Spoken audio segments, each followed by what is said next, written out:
Just so you know, last weekend I went to Edinburgh, which was probably the worst weekend in history to go to Edinburgh, and I got stuck in Carlisle when it was completely flooded, and I managed to leave the city on the last taxi. It was really like the last boat from Saigon or something like that when the waters were rising.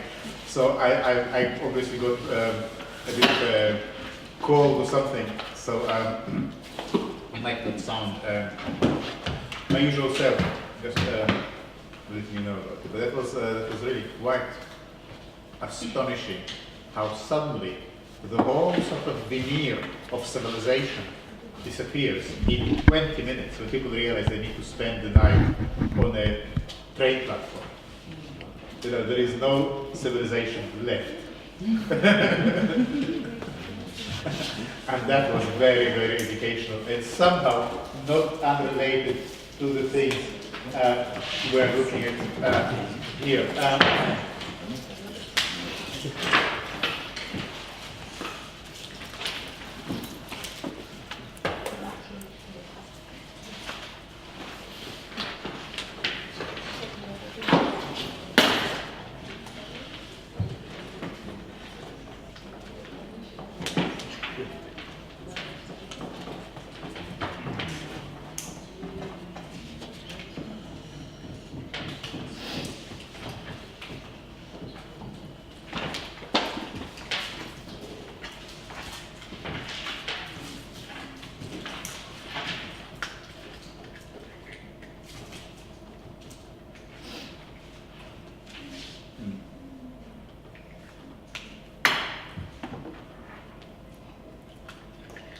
Okay, so while starting up,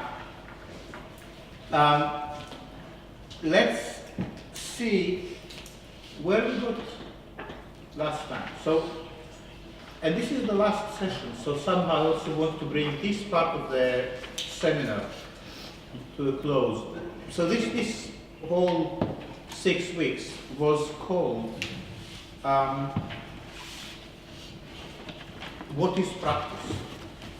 And next semester, I want to call the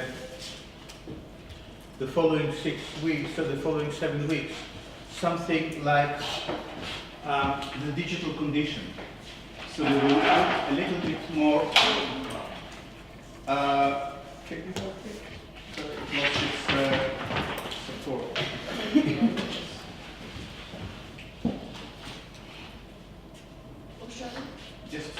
Just put this piece of paper, this card, under the foot. Yeah, but you need to fold it all the way, so it's folded because it lost its rubber. Okay, yeah, it's good. Yeah, brilliant.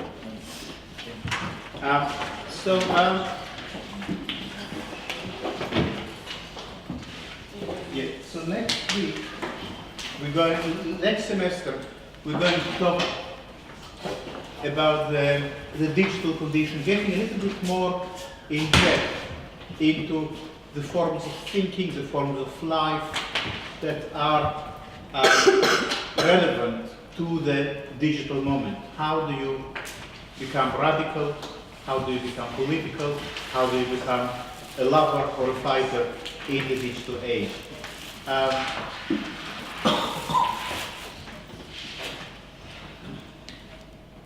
So last week we looked at the very first section of Anti-Oedipus, and I think there is still some lack of clarity, completely understandable, about what is exactly this desiring machine. What do we need to understand about desire?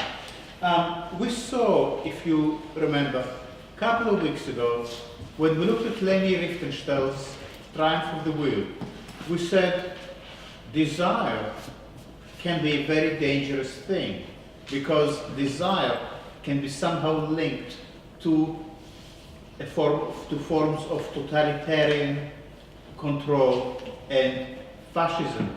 We looked at these, and these German young men and women, all, basically completely in love with the Führer and doing all this building and marching and cooking and everything, not out of duty, not because there is a gendarme or a soldier that tells you march, but completely out of passion, out of devotion to the party, to the ruler, to the country. And we said, well, this is very interesting, because sometimes it's easy to think that people are coerced into obeying the fascist regime. But what Foucault was saying in the introduction, and what we could see and identify in the Leni Riefenstahl films, was that people are actually desiring to be subjugated, desiring to be told, desiring to have a ruler, a big daddy, a prince, I don't know, someone, or a god, someone who is just basically takes the responsibility of your shoulders and makes you into a cog in a machine. So there is a desire, there is a pleasure in becoming submissive. There is a pleasure in becoming small. And there is a pleasure in becoming a slave. Yeah? This is very important. There is a desire to become a slave. Yeah? And why I think it's so important to understand that is that very often when we talk about fascism, it's always the other. It's they are the fascists. I don't know if you followed the debates in Parliament last week about bombing in Syria, but the word fascists was used, obviously in relation to Daesh or ISIL or ISIS. Or this is, by the way, fascinating how the enemy has no name. I think when the enemy manages to have no name, it already kind of halfway to win the battle. Yeah, it's very, very interesting strategy to be the one who cannot be named. I think it's fascinating that they named it after an Egyptian goddess. It is a definite marketing coup, absolutely. But this continuous slippage in the way we refer to the enemy, because obviously referring to it by the name if chosen, it's kind of legitimizing it. Not referring to it in any way is also somehow kind of, and this is something that you could definitely think about. Let's say if you think of a research paper, the whole iconography of the enemy that is developing currently is I think quite fascinating. But anyway, just took me away from what I wanted to say. So the notion of fascism reappeared in the public discourse. People were quite excited about Hilary Benn's speech in the parliament. Hilary Benn is the shadow defense secretary. And he was saying we must go and fight the fascists. Yeah? Now, if you remember what Foucault was saying in the introduction, and that's why I think, reading philosophy is not just about being smarter, it's also about having a better understanding of what is just happening right now. He was saying, but there is also a fascism that kind of permeates our everyday life. There is these tiny instances of fascism that are within us. They're not over there in Italy or Germany or Saudi Arabia. They are in our own lives. That's a much harder position to take, to say that the fascist is not the enemy. The fascism is somehow endemic to our own being, not to our own, to the way we ourselves are organizing things. Yeah.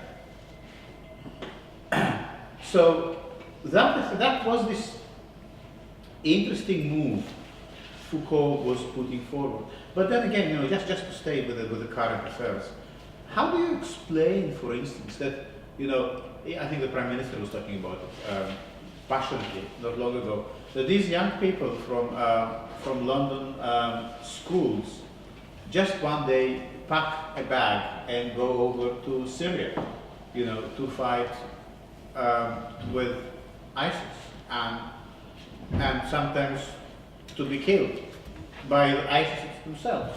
How do you explain that? Well, what Foucault is saying is that if you want to explain something like that, then you need to also understand how desire works. Because you cannot just explain it by talking about, now they like to talk about radicalization, which certainly saddens me.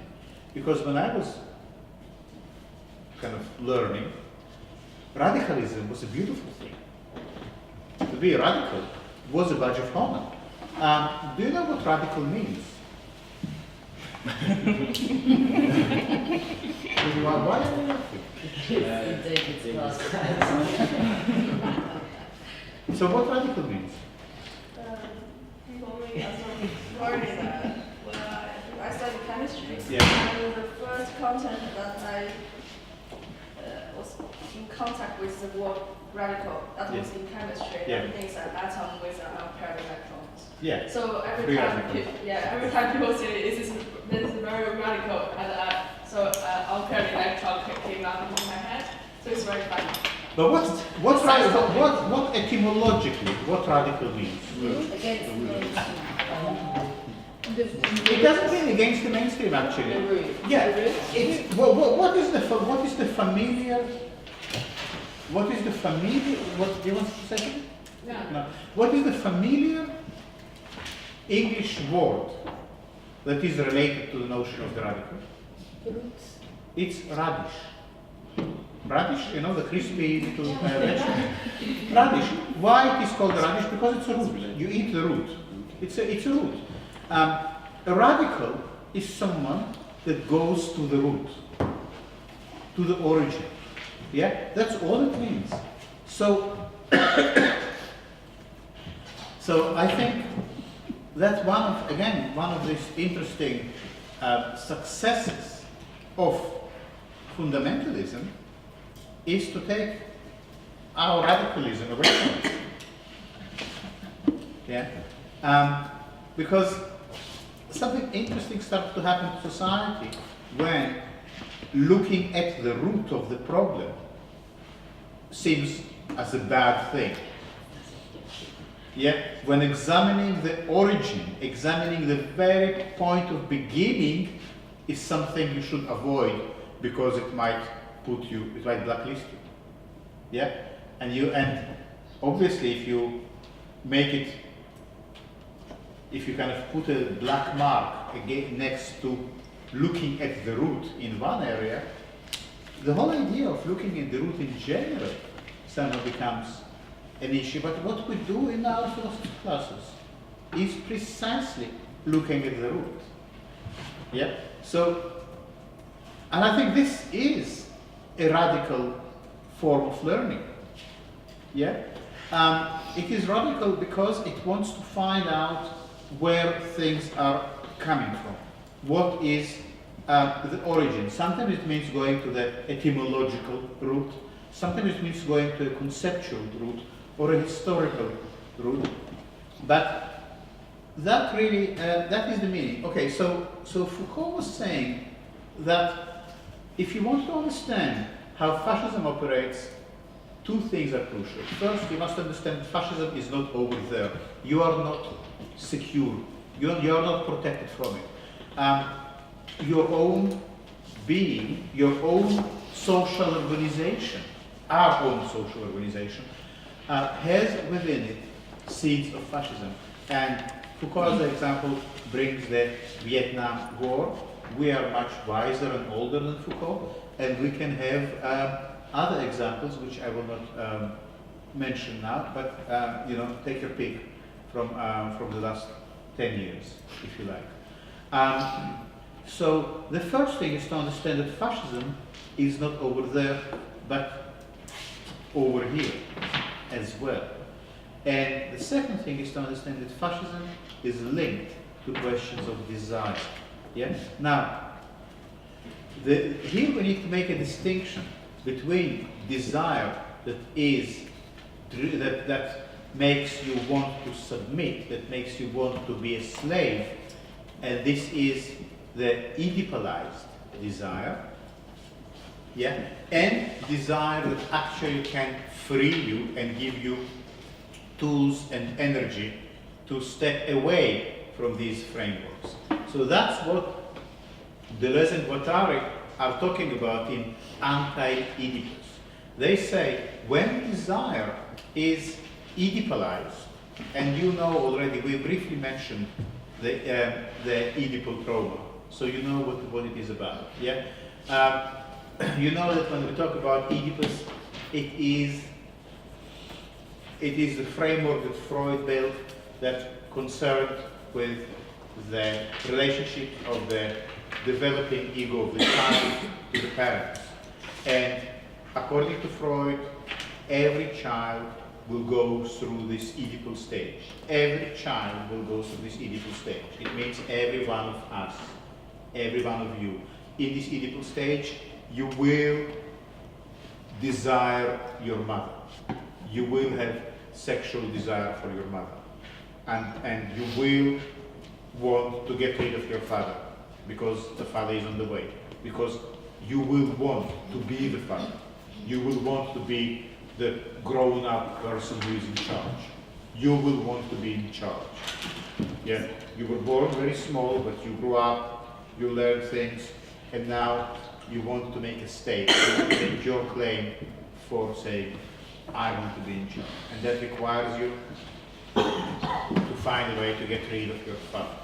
And that also requires you to desire your mother as the prize. Okay, so for Freud, this is universal. This is total. So Deleuze and Guattari say, when desire is framed in a total system like that, totalitarianism is not far away. Does it make sense? A total system has this little dangerous alliance with totalitarianism. And you could even say that any system that is total, kind of inviting a totalitarian approach to power. I'm not saying that any total system is necessarily totalitarian. I want you to hear it very precisely. But there is a possibility that under certain circumstances, systems that are total or universal or all-encompassing are more conductive for politics that are totalitarian. Okay? Now, total systems can be found in many places. So the Oedipal trauma is one total system like that, but we know of other total systems that are closer to, let's say, our own discipline. You might want to say, for instance, that representation is a total system. Yeah? Wow. Good. Why do you think? Right. Because of the frame. Excellent. Do you want to elaborate? I think because representation is a way of doing something, so it's kind of frame. If you want to represent something, you are kind of expected to do it a certain way and put it in a frame. So it kind of makes sense. Very good. Very good. Yes, yes, yes. So framing, if everything has to be framed, if framing is your total universal approach to, let's say, practice or photography, you already have a kind of totality. Yeah? If, for instance, you come and say, I'm going to curate a show, every image will have to be framed in my show. Okay, that's fine. That is already setting up a totality.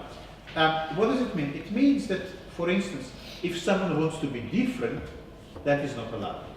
If someone says, well, and says, you know, I want the work to be spread on the floor. I want the work to be hanging on the ceiling. I want the work to be, you know, something completely different. I want it to be like a wave of sound, or a heat wave, or, you know, just a light bulb. No, everything has to be framed. So difference is not allowed. Being different is not permitted. And what does it mean that being different is not permitted? You kind of immediately see how it has political implications. Yeah?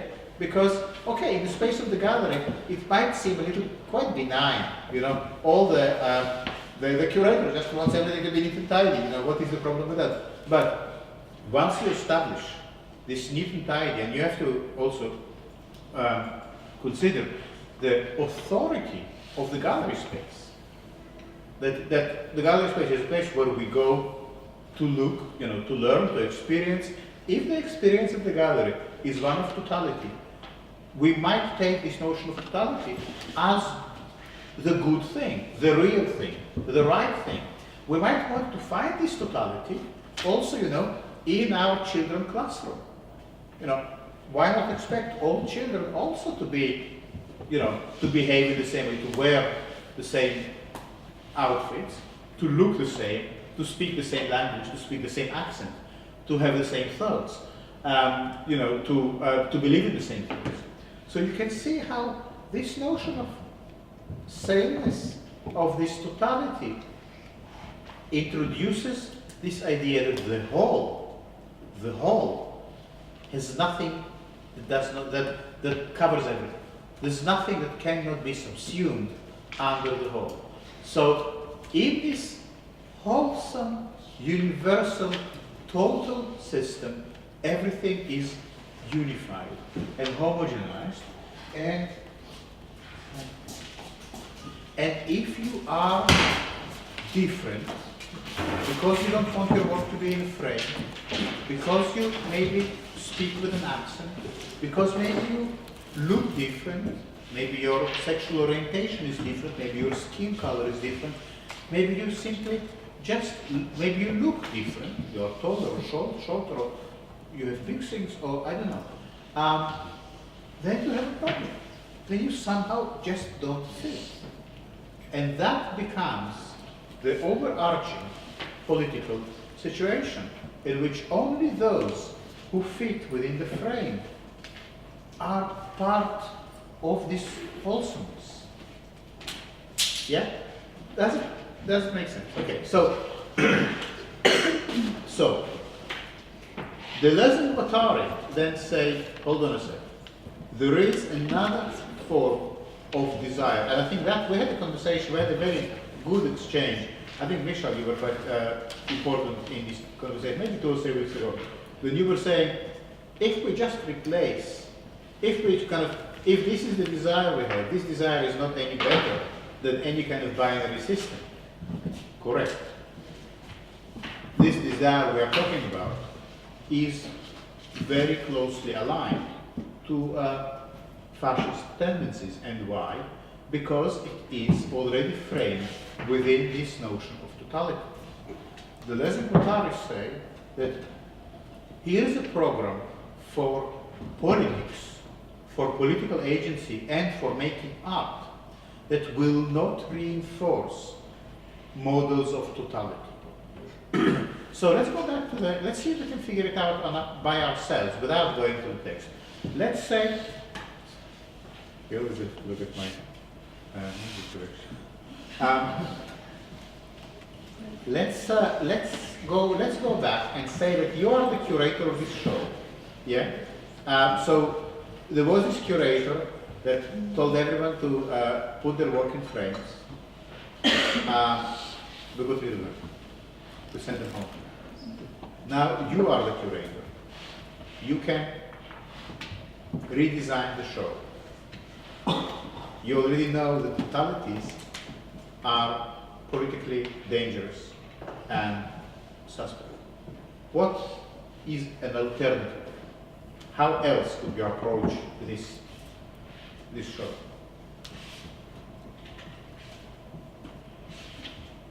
You are the curator, yes. I was just saying it's like an interesting way of how do you distribute freedom? 'Cause How do you distribute freedom? Yeah, there's no way to do it because freedom is something that comes from within somebody else. So like as a curator, how do you distribute freedom? Why do you need to distribute freedom? Well, because as a curator, you are the person who's being fascist. You are the person who's being constructs. That's Well, what you are only being fascist, you see, if you tell everyone to put their work in the frame. But what are you going to tell them if you're telling them they can do whatever they want?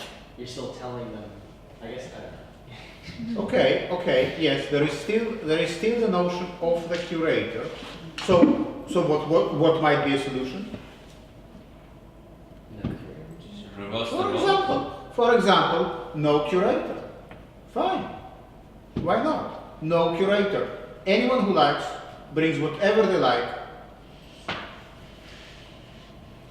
Why not? I'm not saying that we at the moment we just try to imagine a possibility of not total approach to this imaginary show of ours. Another approach, please. Someone else. We reverse the roles. For instance. If you have the people who are participating become the curators themselves for themselves. If there are a group of people participating in this show, Yes. you can have them curate their own thing and the curator instead becomes Everyone curates their own work. and the curator becomes a viewer, just becomes someone who just happens to be there. Okay. Yeah.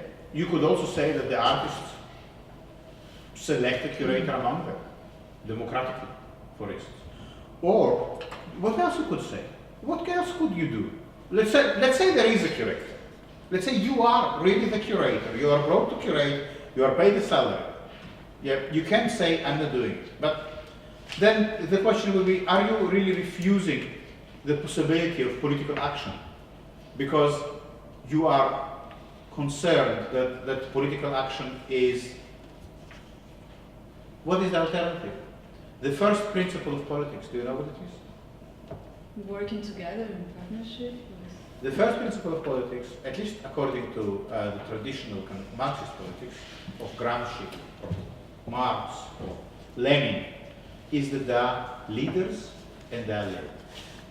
There are curators and there are artists. There are teachers and there are students. We can undermine this model and we can propose another model. I think that will be absolutely fine. But we need to know what we are up against. So to say, you can say, you know what, I'm not going to curate this show because I don't believe that, because curator already introduces a hierarchy. Yes, you can say that, and I would completely respect this choice. You could also say, here I have an opportunity as a curator to offer a model of putting up a show that is not totalitarian.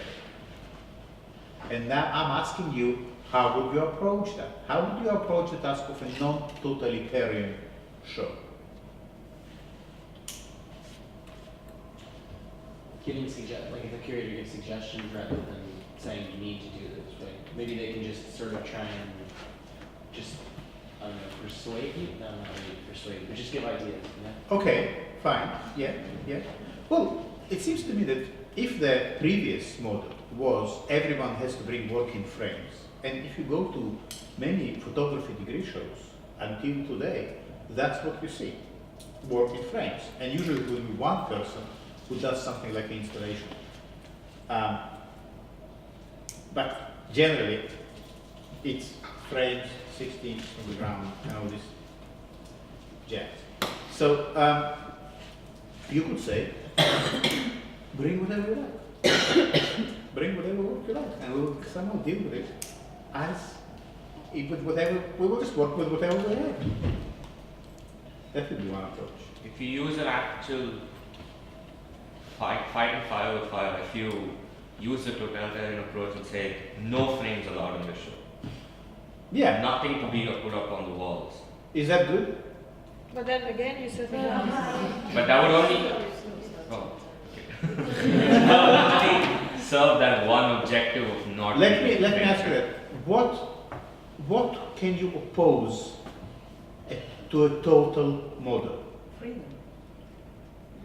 but I think I don't think we know what freedom means yet, because do you think the people in Leni Riefenstahl film, do you think they felt unfree?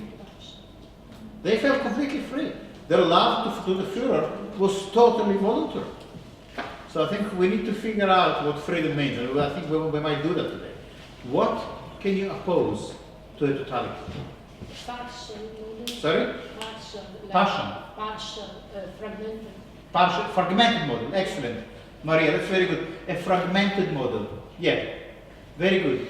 How another word for this fragmented model will be something like a multiplicity.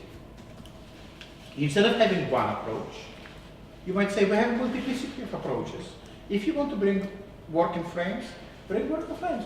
If you want to bring something else, then you can do something else. It's just entirely whatever you like. Yeah? Then the show, because this imaginary show that we are curating, becomes an expression not of a total model, but of another model that is based on multiplicity, on allowing whatever comes in to come in. Yeah? So then there is a sort of very strange proliferation of approaches, of styles, of images, of methods. Yeah, and you put it all in a space to the best of your sensibilities and taste, and that is the show. So what is the political message? What is the message a visitor or an audience will take away from that show? Well, it's possible, just possible, that they will take away the notion that difference is all there is. There is no one thing that we'll all need to be like, because there is no one thing. It's just that there's loads and loads and loads and loads and loads and loads of difference. You can see how that immediately translates to a certain form of politics, in which you don't put up the fence and say, immigrants out. You don't put up a fence and say, no kissing allowed, or I don't know. This is a different way of dealing with reality, not by trying to match everything to a certain ideal, but accepting that everything is always different from everything else, and that is just difference. The consequences of that, the consequences of that could be really quite profound, because for one thing, it becomes incredibly difficult to judge what is good and what is not good. I will come back to it in a second. There was a very famous book that every boy and girl had to read, at least in the Catholic countries, and it's called The Imitation of Christ. Anyone came across it? The Imitation of Christ. It was basically a manual for good boys and girls how to be as much like Jesus as possible. Because it was called How to Imitate Christ in Your Everyday Life. You know? I have a story about a performer who leads his life to try to, he became very famous in Italy because he go around, he really looked like Jesus Christ, and he go around dressed not by Jesus Christ, but kind of, and he's renamed Jesus Centurion, you can find on the internet. And he basically go around people, asking them how are them, spending time with them, speaking, looking them in their eyes, and just speaking with them in a connection. He's an actor, but yeah. I think it's a radical performance what he does. Yeah. It became, okay, in a way, yes. Do you remember his name? Jesus Centurion. He's and now telling the story. It's quite original story, I would mention, just because the book. Uh-huh. Yeah. Yeah, I found it performing of the most of the acting techniques are based on truthfully. Meisner, for example, they bases their theory on looking in the eyes, and it brings these things out of the context of art and performing, just going around the people. I've seen like crazy things. He stopped people who were like, I don't know to say in English. Snapping? Each other at the out of the discotheque because Jesus arrived, you know, it became a character, but in some way it generated a consequence in the community through the figure of Jesus, obviously. And also he went to the Pope. He said, I want to meet the Pope, but you need to have the ticket to meet the Pope. So he said to say, okay, but it's a party, so to see the Pope, because I need to be on the list. So he went also through against all these merchandise of the Catholicism. In Italy, it became a really character. He'd been arrested as well because no, seriously. And he said, "I can argue." It's crazy, but in some way, I found it a radical performance about how to live the life. Jesus of Turin. Yes. In Turin, yeah. Did you find the website for that? No, it's I thought we found that There's you this were on lying. Facebook. Okay, but it's not very Okay, and well, in his life, just staying with hosted from people. yeah. He went around Italy and French as well a little bit. He conducted this like very radical Yeah. life. Yeah. I mean, it was laughing because he was So walking. what I wanted just to say about this, I think perhaps imitation of Christ is a good link here. The whole point of this imitation of Christ was that you learn, you strive to be as close to Jesus as possible. So there is this universal ideal that is also a total system. You know. Now, when I was a child, and I was born in Russia, as maybe some of you know, in the Soviet school, we had something very similar because we had these pictures of the young Lenin, the young Vladimir Ilyich, and you had to be like him. He was, he was not sort of playing ball in the afternoon. He was sitting at home and studying, and because that's how you become a Lenin.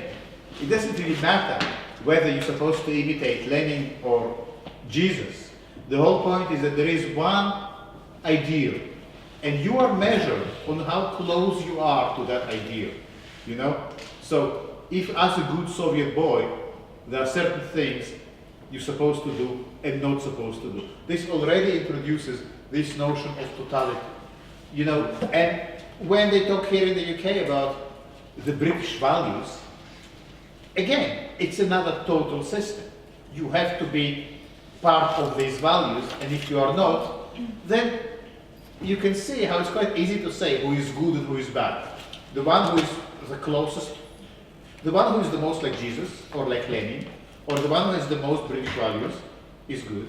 The one who has less British values is bad. Yeah? Now, yes, Julie. But we were also talking about de-individualization. Yes, that's exactly it. Because that's what happens in this exhibition, this imaginary show, once there is no totality. But what does it mean in that sense? The de-individualization. Yes. Do you want to speak to that? Oh, yeah, exactly connected to the imaginary show. I think that connected to the individualization is if curator comes and tells everyone you can do whatever you want, bring whatever you want, and we'll see what we do with that. I have a problem with that because I don't think that there is any change in there compared to curators saying bring the work in the frames. Because there is no transfer of power or responsibility. So the way to deal with this problem of totality is also to transfer the power or to transfer the responsibility. So the responsibility, to transfer responsibility to artists to create a show would be, for example, let's sit together and decide what we are going to do. Are we going to be doing everyone frames, or are we going to be doing everyone whatever it likes? Because the outcome of the show might be that every single work is framed and on the wall, and that there is no optical difference between the completely totalitarian show and the show that was made in mobile arrangements, as Deleuze and Guattari would say. And so the non-totalitarity would be in the process and not in the outcome. Excellent. And that's, I think, because you don't have to see. Because if we are kind of representing non-totalitarianism, because we are just showing different works, we're all again falling in the trap of representation. Yes. Yes. Yes. Excellent. Does it help? Yeah. Ebony, you've been waiting for a long time to say something. No, it was just actually quite similar to Darius. And I was just going to say, if you take what you're saying and apply it to the curator as well, and like, what if there was no walls? What if it was in a round space, or it was in a park, or Because then the gallery can also be considered as a totality. How can we break away from that? So, for instance, Marcel Duchamp very famously was part of a group show, and he just hung some bags of coal from the ceiling, 100 bags of coal, it's called. Obviously, no one looked anymore at whatever was there on the walls. Everyone just looked at the ceiling. Yeah, that's one way kind of to break away from the gallery. Great. I mean, you're getting it. Yeah. Do you understand? I mean, you're getting the notion that there is politics around these questions of representation and framing, and it all started from this question of framing that came out of here.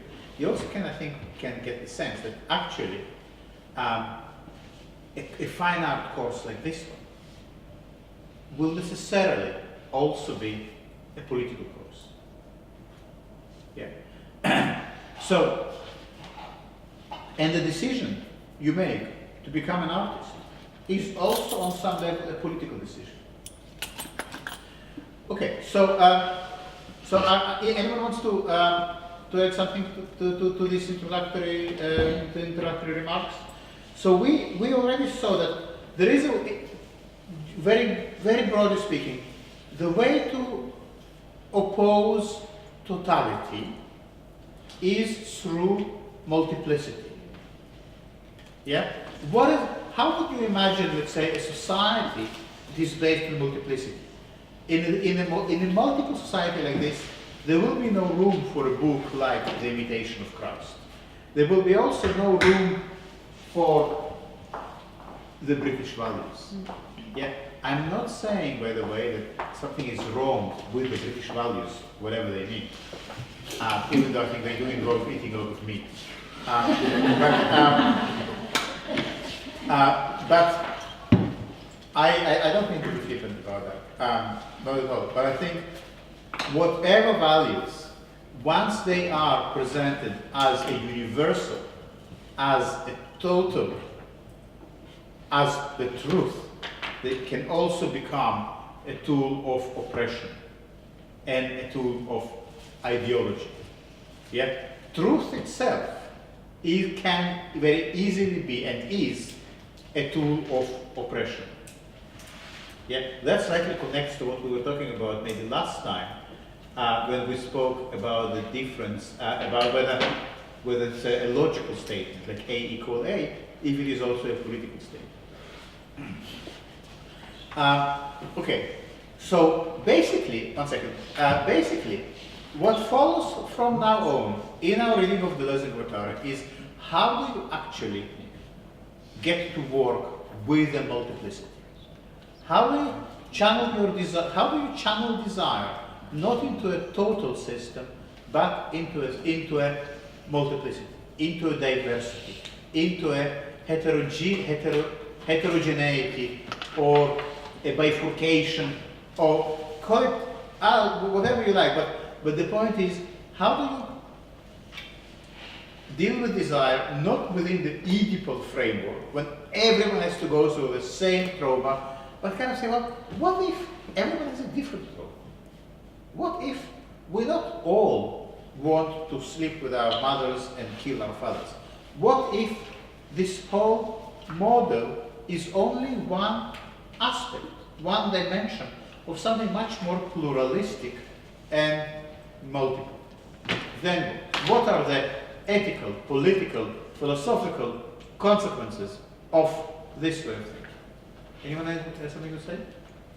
Okay, so we can now turn to the text. I thought we start from maybe page.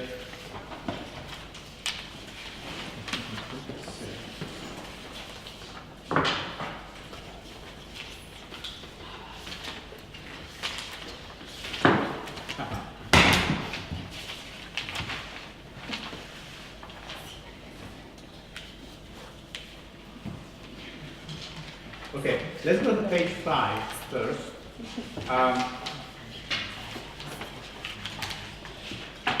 Let's have a look at this. I want to read up to that. So now, Vishal, did you want to say something before we move on? So you said if multiplicity is the way to combat totality, then the idea of a book like The Imitation of Christ would exist as an individual contribution, not as a How would it exist as an individual contribution? because with the notion of multiplicity, I'm just assuming, but the assumption is that we're all free to do what we want to do. No, we didn't mention freedom. We don't Okay, yet or know what freedom we all means. have our own opinions about things without an overseeing. Let us say we just different. We are all just different. But how would that fit into, not a structure, but there would be a notion of society? You're basically asking, if everyone is different, can we still talk about a society? Is there still a society to speak of? Why I'm saying that is because that book would, I think that book would still exist, but it wouldn't exist in the same way it exists now, or it existed in this environment. Okay, what you need to understand about this book, The Imitation of Christ, and actually Deleuze and Guattari talk about it in their second volume that's called Thousand Plateaus, in the chapter on the face. We read it in the summer. They say there is this notion of the ideal face, and this ideal face is the face of Jesus. And what is this face of Jesus? That might be worth having a look at, for instance.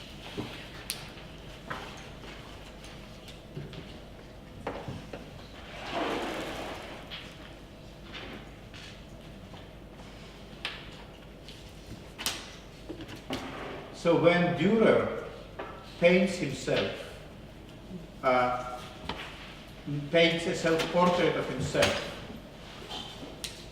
as an artist, but also as Jesus, he makes a very interesting statement here. First, the very interesting link between the artist and God.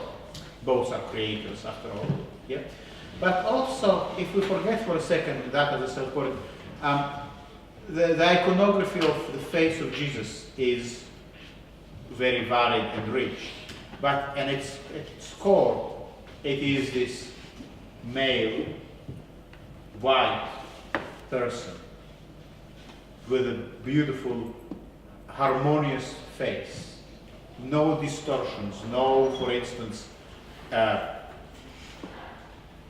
razor rush, no razor burns, no eczema. Yeah? Perfect face. You never saw spots on the face of Jesus. Yeah? A spotty Jesus, what it doesn't even make sense. Yeah? But it might be interesting, no?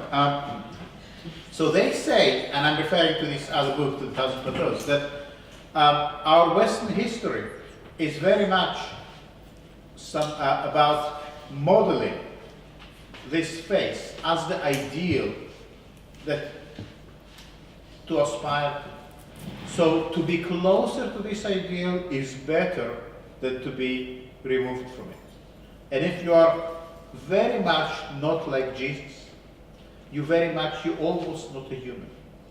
And that's why it is possible to go to, for instance, Africa, where people are clearly don't look like Jesus. They have a very different, they just look completely different. And colonize Africa. Because there is a moral legitimacy there. Because these people are so not like Jesus. Yeah? That's what happens when this notion of imitation of Christ or aspiring to this one ideal translates to political practice. It's also difficult to be a woman, because a woman is clearly not as much a Jesus as a man. Jesus was a man, according to the iconography. So the woman is already something that is different, and that's not good news. Julie. No, I was. Okay. Can I Yes. mention something? Yes. Ben Lansky has been working on some interesting stuff, and he's done a Jesus by stacking the images from the internet. And what the end result, if it's the end result yet, is this kind of like vanishing Jesus. So you've got this. So the more you stack, there'll be no Jesus. Which is very interesting, I think, to think about the technology's role and you know, and our intelligence, if you like, of getting rid of this ideal. And there is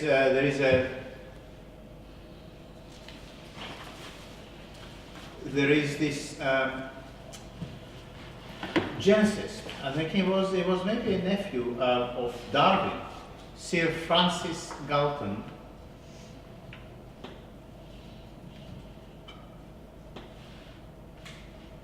Francis Galton, who is, I need to get his images, who is famous for developing a methodology to identify what a criminal looks like. Have you ever heard about Galton in your photography studies? You did, no?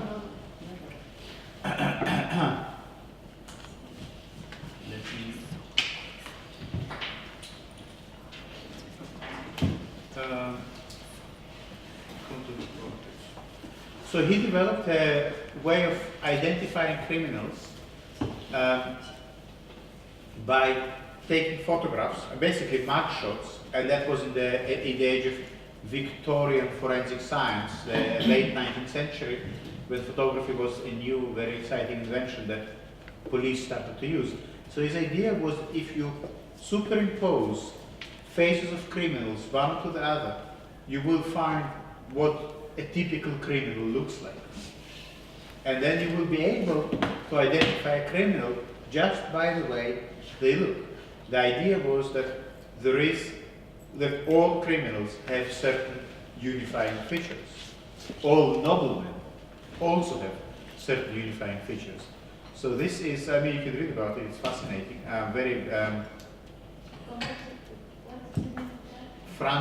Sir Francis Galton. Galton. Composite portraits. He was a sir? Huh? He was a sir? He was knighted or what? Not only was a sir, we still call it that. Yeah. And this pseudo-science, it's very, very interesting on many levels. We don't have time to go into that now. What is interesting is that he really was the nephew of Darwin. He really used Darwin's ideas, and he, in a sense, used the foundations of genetics. The Nazi theory of race is also linked to these 19th century investigations. So this approach is called eugenics. Yeah, you can hear the genetics root in eugenics. And it is a form of pseudo-science, a kind of fake science that claims that you can identify these similarities. I'm only bringing it up because I think you should know about Dalton as part of your photography studies. The images are very interesting. In the library we have a book that's called The Beautiful and the Damned, about medical photography in the 19th century. The Beautiful and the Damned.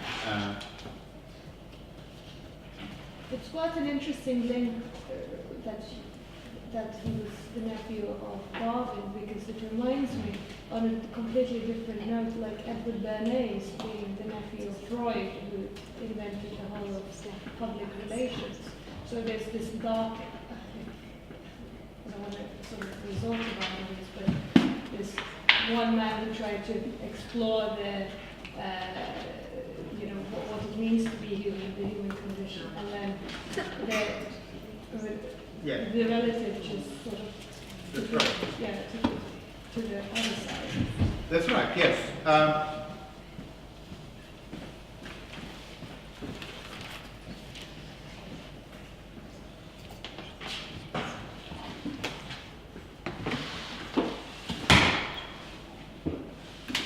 Not the novel by Scott Fitzgerald, but the exhibition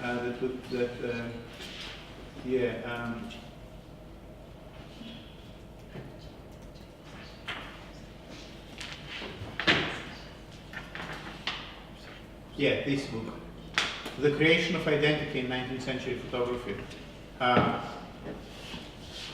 It has all these, so you see the cover is a composite photograph.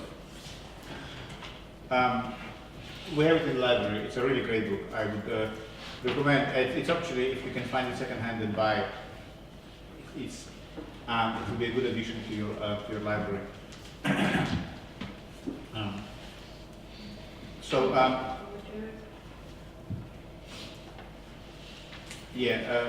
Roger Hargraves and Peter Hamilton. Okay. All right. So enough of that. Just going back, Yes. because, if we do end up in a situation where multiplicity is the norm, Yes. as in there is no such thing as totalitarianism, a book like that would still exist, but it would not exist in the same way, right?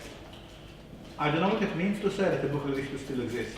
If I were to write, I don't know, my views about King's Cross, Yes. as an individual, as my opinion, as Yeah. my whatever my research, my study is. Yeah. And if it was a political book where Yeah. it said, okay, only certain people should be in King's Cross and the rest shouldn't be, Yeah. then it becomes a problem. Because if we exist in a totalitarian environment, then it becomes a problem. But if we don't, if it's just a It's just an opinion. It's just one position. so the book will still exist. but Yeah. it won't- Okay. I get it. You're absolutely right. In this multiple environment, anyone can lay a claim to anything they want. And then all you have is different claims that compete with each other. You might say, I know what we should be doing with King's Cross, and this is my plan. Someone else might come and say, I know, and this is my plan. But because there is no higher power you appeal to, because it will not make sense to say, but I'm right because that's what Jesus told me. Or it will be more Christian to do it like that. Or it will be more British to do it like that. Because you cannot appeal to, because it doesn't make sense to appeal to this higher value, then there are competing claims. And they compete on their merits. On whoever has the best rhetoric, whoever has the best argument, whoever has the best typeface. I don't know. But it becomes a bit of a fight between ideas, but there is no appeal to the party, the value, the absolute, the universal. Would that not then necessitate a need for pragmatism in the form of totality? It well may.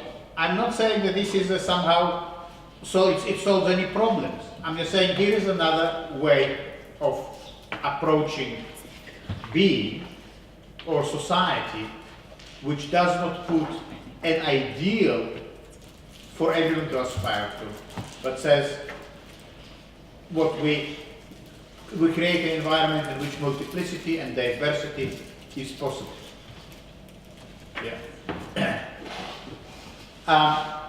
It's not a question of what is better or what is worse. It's just a suggestion that it is possible to have something instead of a totality. Now, are you still okay to carry on? Okay. Break. Okay, break. But we will read the text.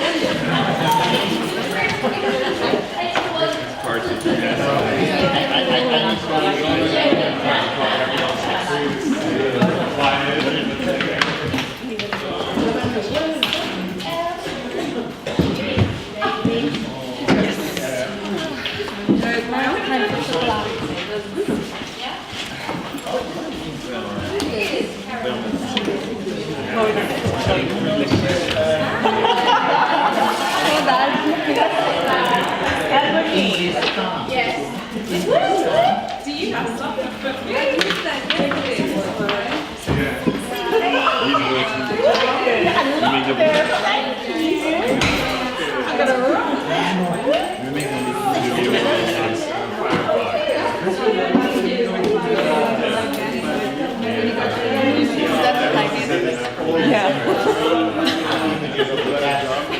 I feel like me and Matt, we share like the same taste. I was talking to her, oh no, but if you feel those leggings are like £2, but I found them in Finsbury Park for £3. I once saw leggings in the shop with the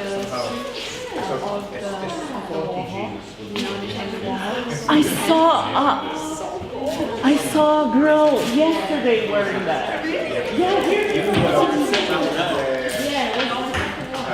Some of the iconography of it is really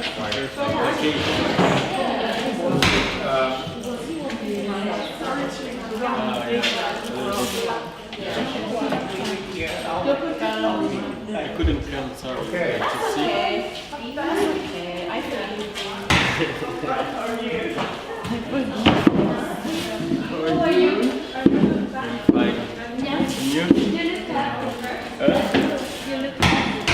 Have you started to work? Yeah. So it is the grave in the taking of the cross when it is really the body that is buried. Some of the images are really that's inspiring. good. Yeah, that's good because when you are working in a nice place, you go with a lot of energy. Yeah. Like happy. So that is very interesting, and Yeah. there's a story Yeah. about Dostoevsky when he saw that he had a nervous breakdown because he realized that mortality is real. Yeah, something. Yeah, that's really nice. Yeah. Yeah, but in the iconography of Jesus before the crucifixion, or as God, then there is the resurrection. Yeah, it's a photo. But this is all And about you this will go looking into flesh. the resurrection. But it's everything connected. Okay. Molder. Yeah, I will have to be quite quick, but also to figure out people that I have to start something else at 3 o'clock. So whatever we manage to do. Yeah, but definitely, yes.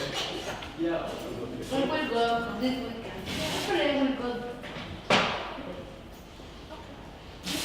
Call me when you were there because I'm just like 5 minutes from the place. Yeah. I can come and meet you. How was it? Yeah, I don't know. I haven't been since I put up the one. I'm in Big Back, so I don't know. They haven't called me to say, come and collect your £1 million.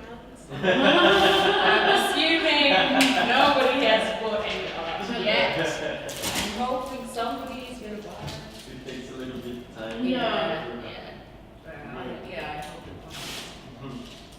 not because I want to give you bad news, but I have had until now 5 exhibitions, and I haven't done nothing.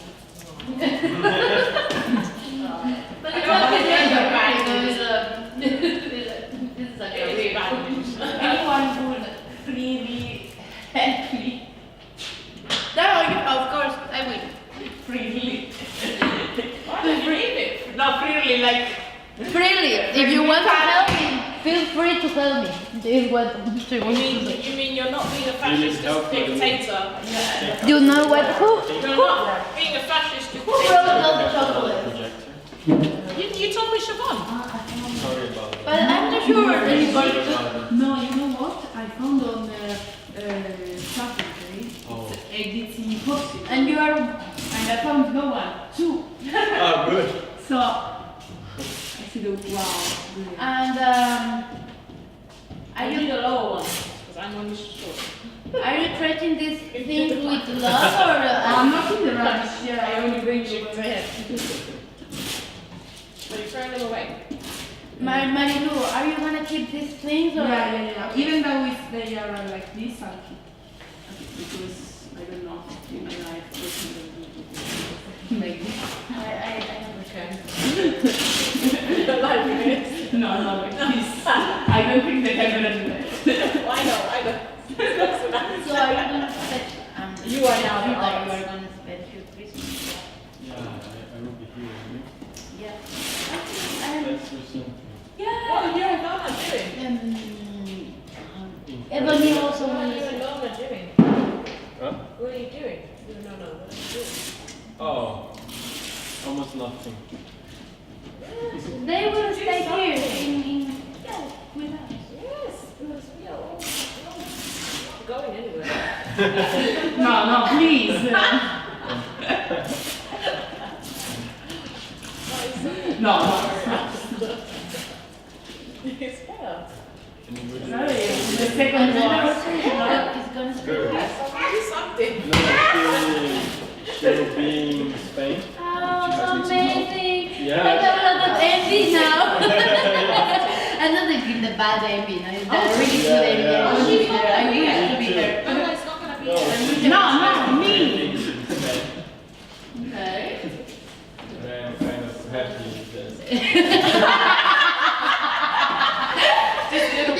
It's nice. It's natural, it's good for you. It's good. When you're away, then every day dreaming. Yeah, no, I think it's because you are taking a risk of your relationship, which is actually very It's absorbent. about grow fonder.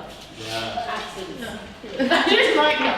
It's absorbent. Good words, okay? Okay. First you told me I'm going to sell no art. Now you're going to tell me that it's not going to make his heart grow fonder. Just positive. And It's supposed to. I will have an amazing moment, but with your statement. You are naughty today. I'm very, very happy. No. That's why now I know why you look so happy today. Exactly. Because when I arrived, I thought, But he we- seems very happy. He's free. To have fun. Not totally frozen. When is guys? Deprecation. Where is gonna go? No. Where is gonna go? Catherine. No. Sexy lady. Where you going? And then where should I go? Yeah, but You're just going to stop there. No, it's important. yeah, that's because it's very. That's the line. You look like I've just decided that. I mean, so true. Yeah, we're not so sorry. So imagine that you are so sad because imagine you with the same card as her. One. You could Like, moving on. each other. Onwards Not and upwards. No. Yeah, I'm still kind of No way. I'll be watching the I'm trying to forget. I follow Trying to get it. Have you heard of Tinder? Of course you have. Unless you, Everyone Yeah, what? No, we are. But that is such an interesting thing to think about.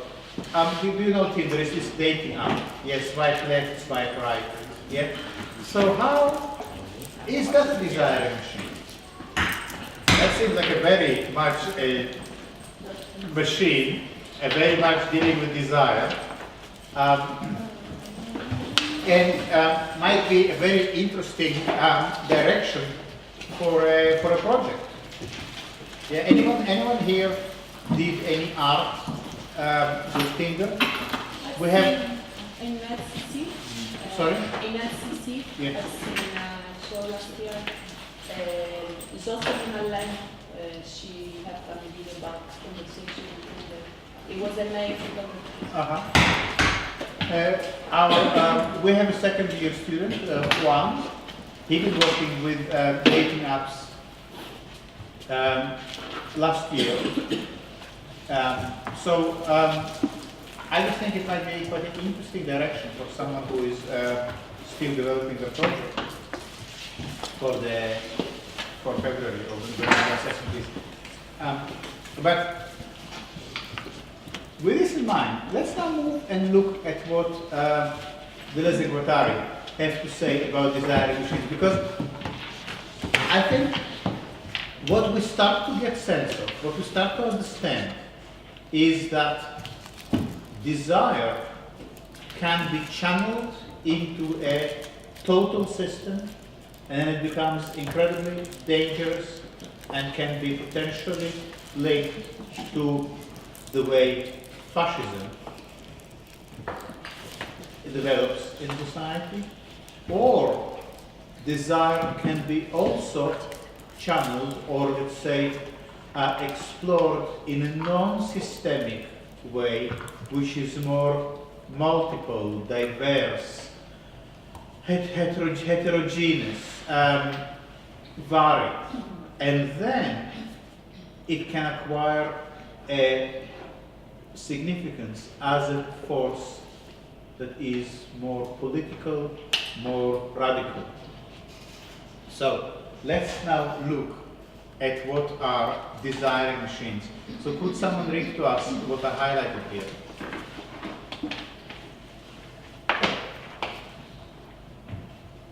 Yes. Slowly, please listen. Desiring machines are binary machines, obeying a binary law or set of rules governing associations. One machine is always coupled with another. The productive synthesis, the production of production, is inherently connected in nature.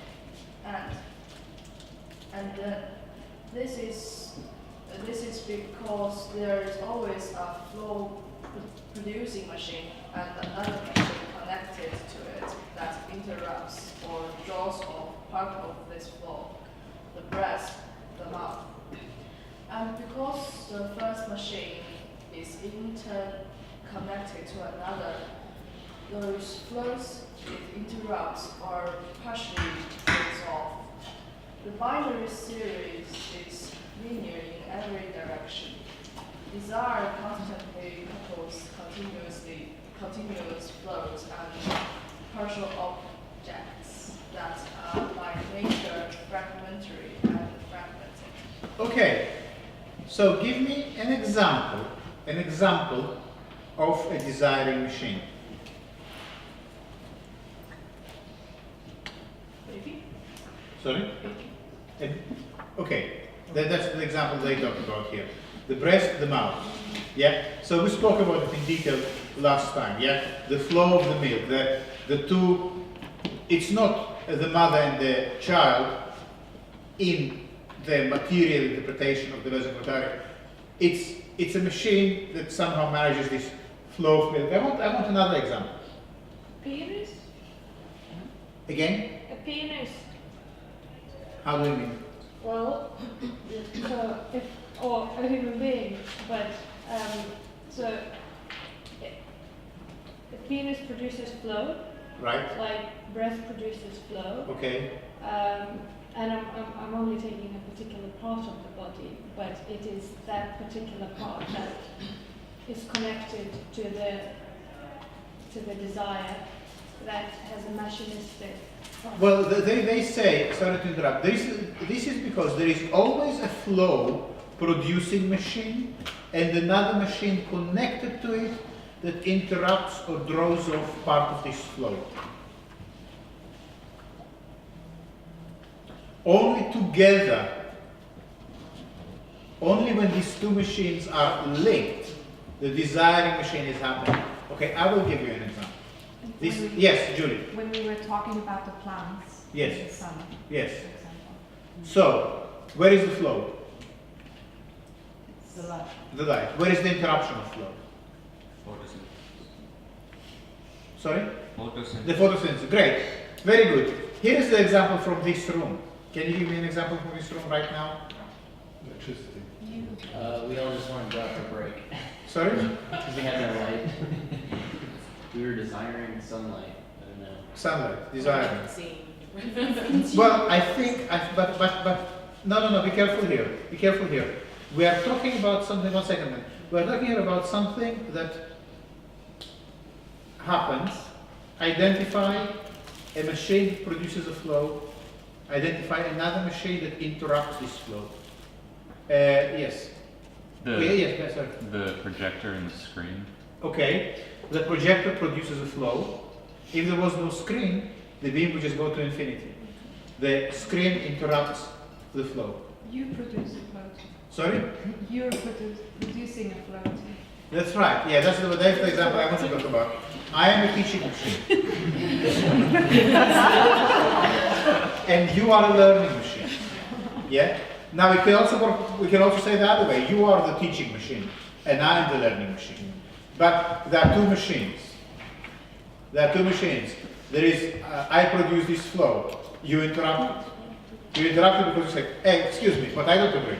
You know, like Dario said earlier. This is actually, and actually, what is important is that it's only when you interrupt my flow, you could say, only when my flow as the teaching machine gets interrupted by you as the learning machine, only then desire really happens, or only then learning really happens.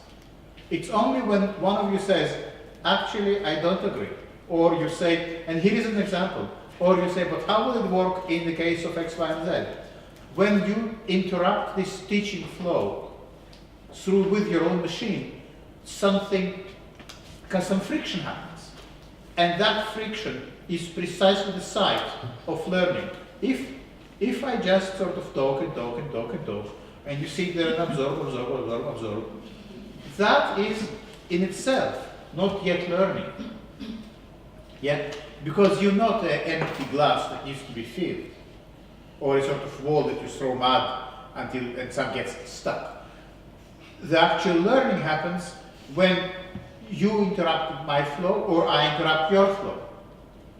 Does it make sense? Mm-hmm. Now, that's exactly it. That's exactly it.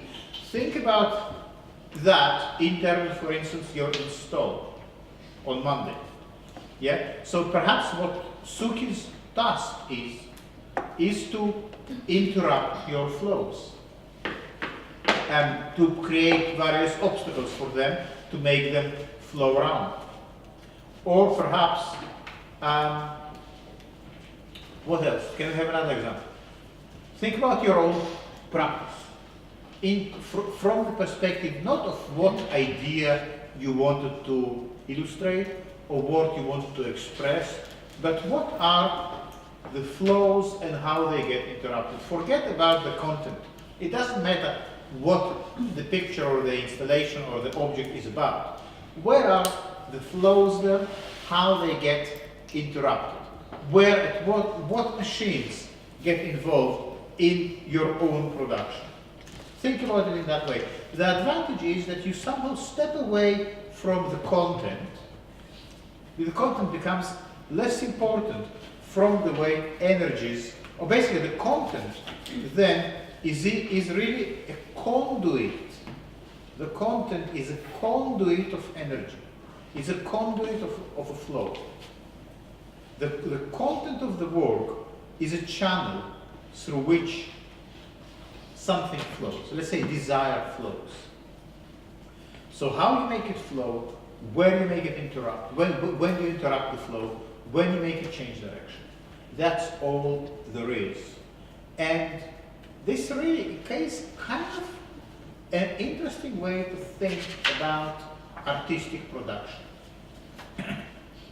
As an artist, perhaps your role is to make this flow and interruption visible or accessible or comprehensible.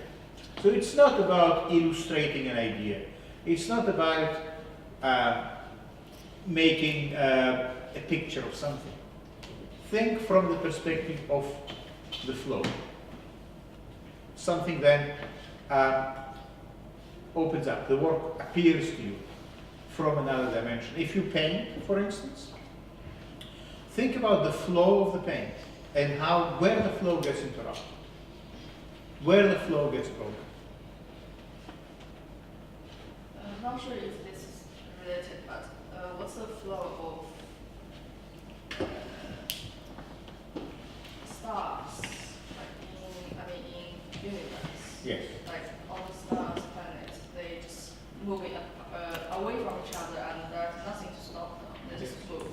Yes. So is there a flow stopper? Okay. So the flow here is the gravitational pull, isn't it? That's what you're talking about. Is gravity. Yeah. Gravity versus the second law of thermodynamics, chaos. Yeah. Yes. Do you want to?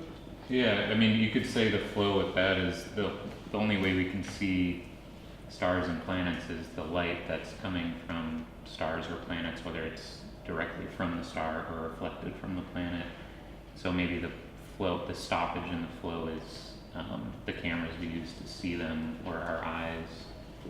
And just talking about the mass itself, not. Yeah, but they definitely get consumed by black holes. This is true. And then they also burn out, or they become shooting stars, and they I don't know if I'm not a physicist or whatever, but burn is strong. But yeah, they move, and they do get sucked into black holes, and they do shoot off into space and do all kinds of crazy things, which could be considered flows. It's interesting. I mean, as you mentioned the stars, you might look at the night sky, and you might say, see two stars. One of them might be dead long time ago, and all you see is the light that keeps traveling. The star itself might be gone. Another one might be really the light of a star which is actually there. But when you look at them, all you see is the two stars.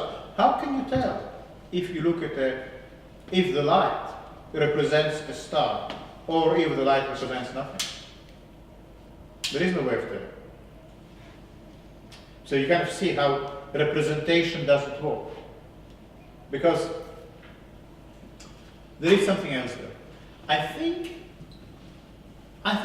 what is important to say is that for Deleuze and Guattari, this principle of flows and interruptions of flows is really the foundational principle they want to take as the very basis of any physical science. At the same time, in this book, they talk specifically about society. In the next book, the Thousand Plateaus, I think they have much more to say about the cosmos as a whole. And we definitely will get to that. I want you to notice this. There is always a flow-producing machine and another machine connected to it that interrupts or draws off part of this flow. So think about Jackson Pollock. You know Jackson Pollock? Do you all know? So Jackson Pollock, with his glass of malt whiskey in one hand and the cigarette hanging from his mouth, he's coming with his canvas, with his stick, and and there is this obviously this flow, yeah? And then there is the interruption of the flow.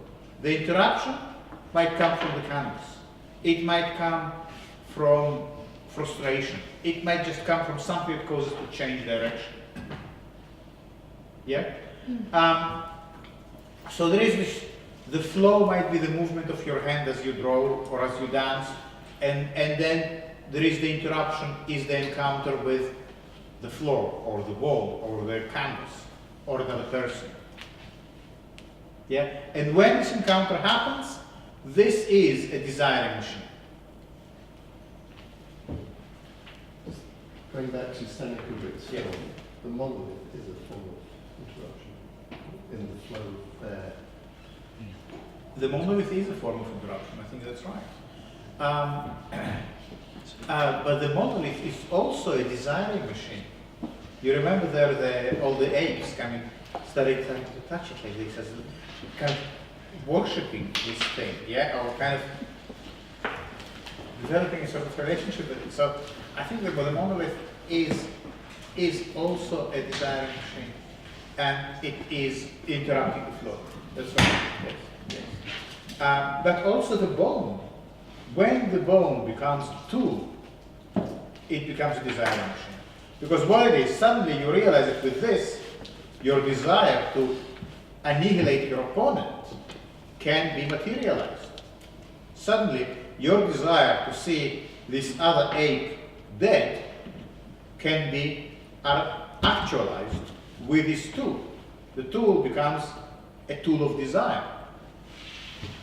You just want to demolish this person or this bull, or yeah. Okay.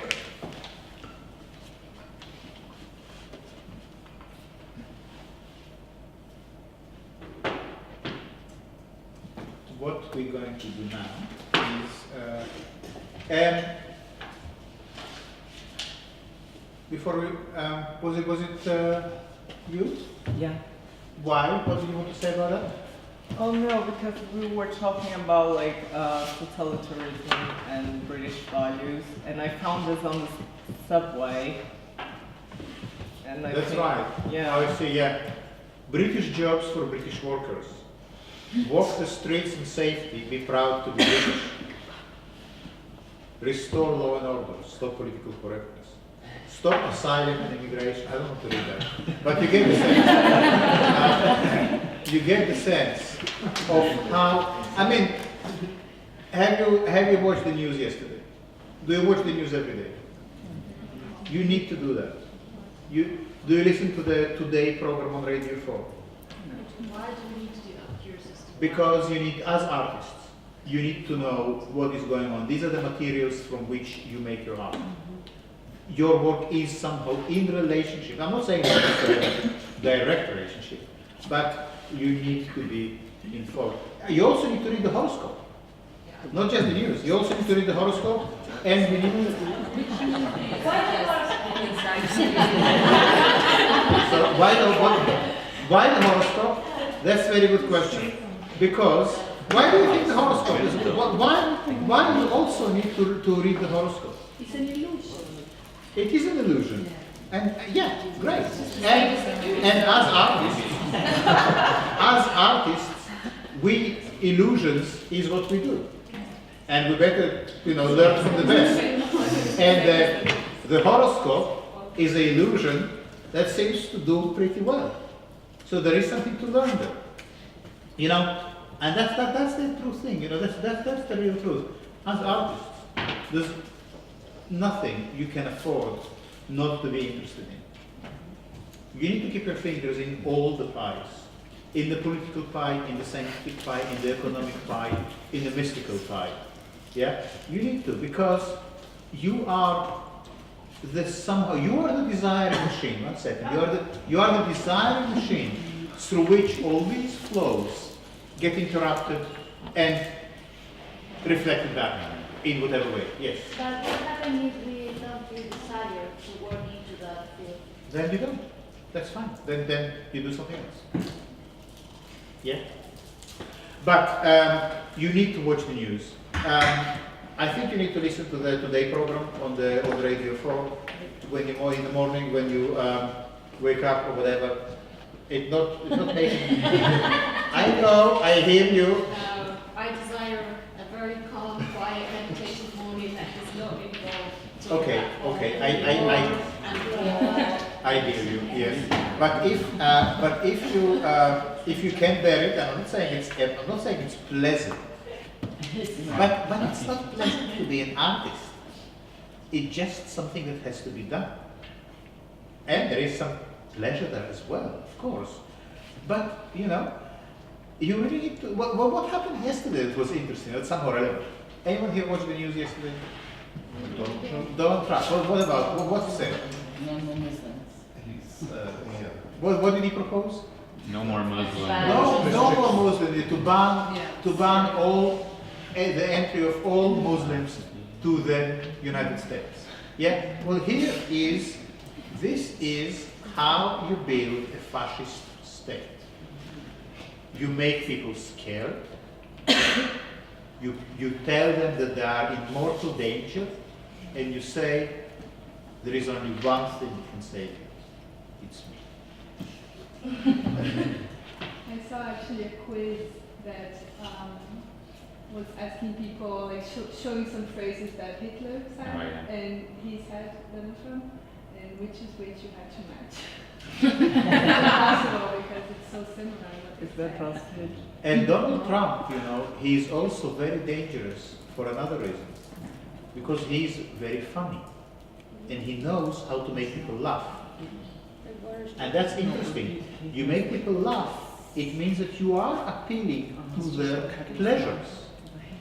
And you, through that, once people open up to you because you give them pleasure, you can also scare them and quite easily convince them that that there is only one way that will keep them safe and will keep them in joy.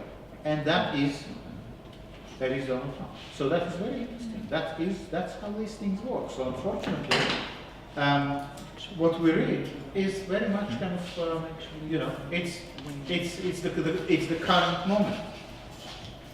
So so I guess you know, at least at the level of the danger of total systems, even the most benign total systems, even the most enlightened total systems like Marxism and the Freudian theory, even these systems are ultimately dangerous, not because they are wrong, but because they are total. And maybe the same thing is true about logic. Maybe the same thing is true about mathematics. These are things that we need to look at. Okay, so I want to move on to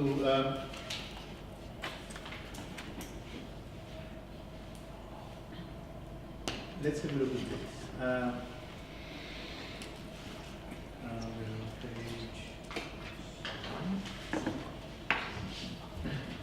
Page 7, there is something interesting.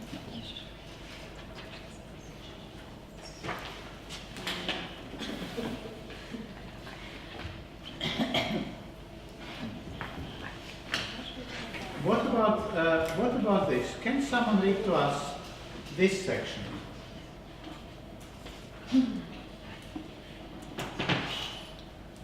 Can you all see the screen? Can we make it a little bigger? Bigger? Yes, it can be bigger. No. Can someone read to us that, please? Julie, as you already spoken. Can you read? Alright.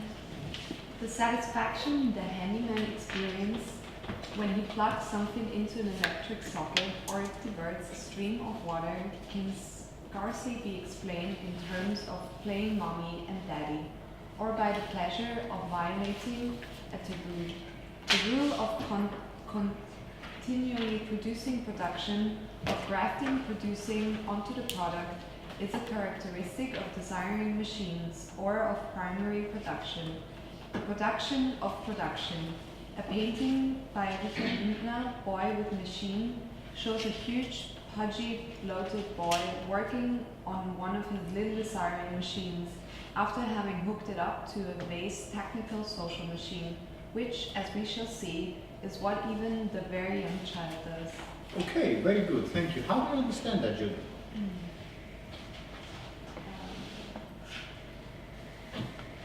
The thing is, when I'm reading out loud, I'm just reading. Okay, can someone else read the same paragraph so Julie can also listen to that? Bishop, could you read it? The satisfaction the handman experiences when he plugs something into an electric socket or diverts a stream of water can scarcely be explained in terms of playing mommy and daddy, or by the pleasure of violating a taboo. The rule of continually producing production, of grafting, producing onto the product, is a characteristic of designing machines or of primary production, the production of production. The painting by Richard Lindner, Boy with Machine, shows a huge, pudgy, bloated boy working one of his little designing machines after having hooked it up to a vast technical social machine, which, as we shall see, is what even the very young child does. Okay, Julie, what do you hear? Julie.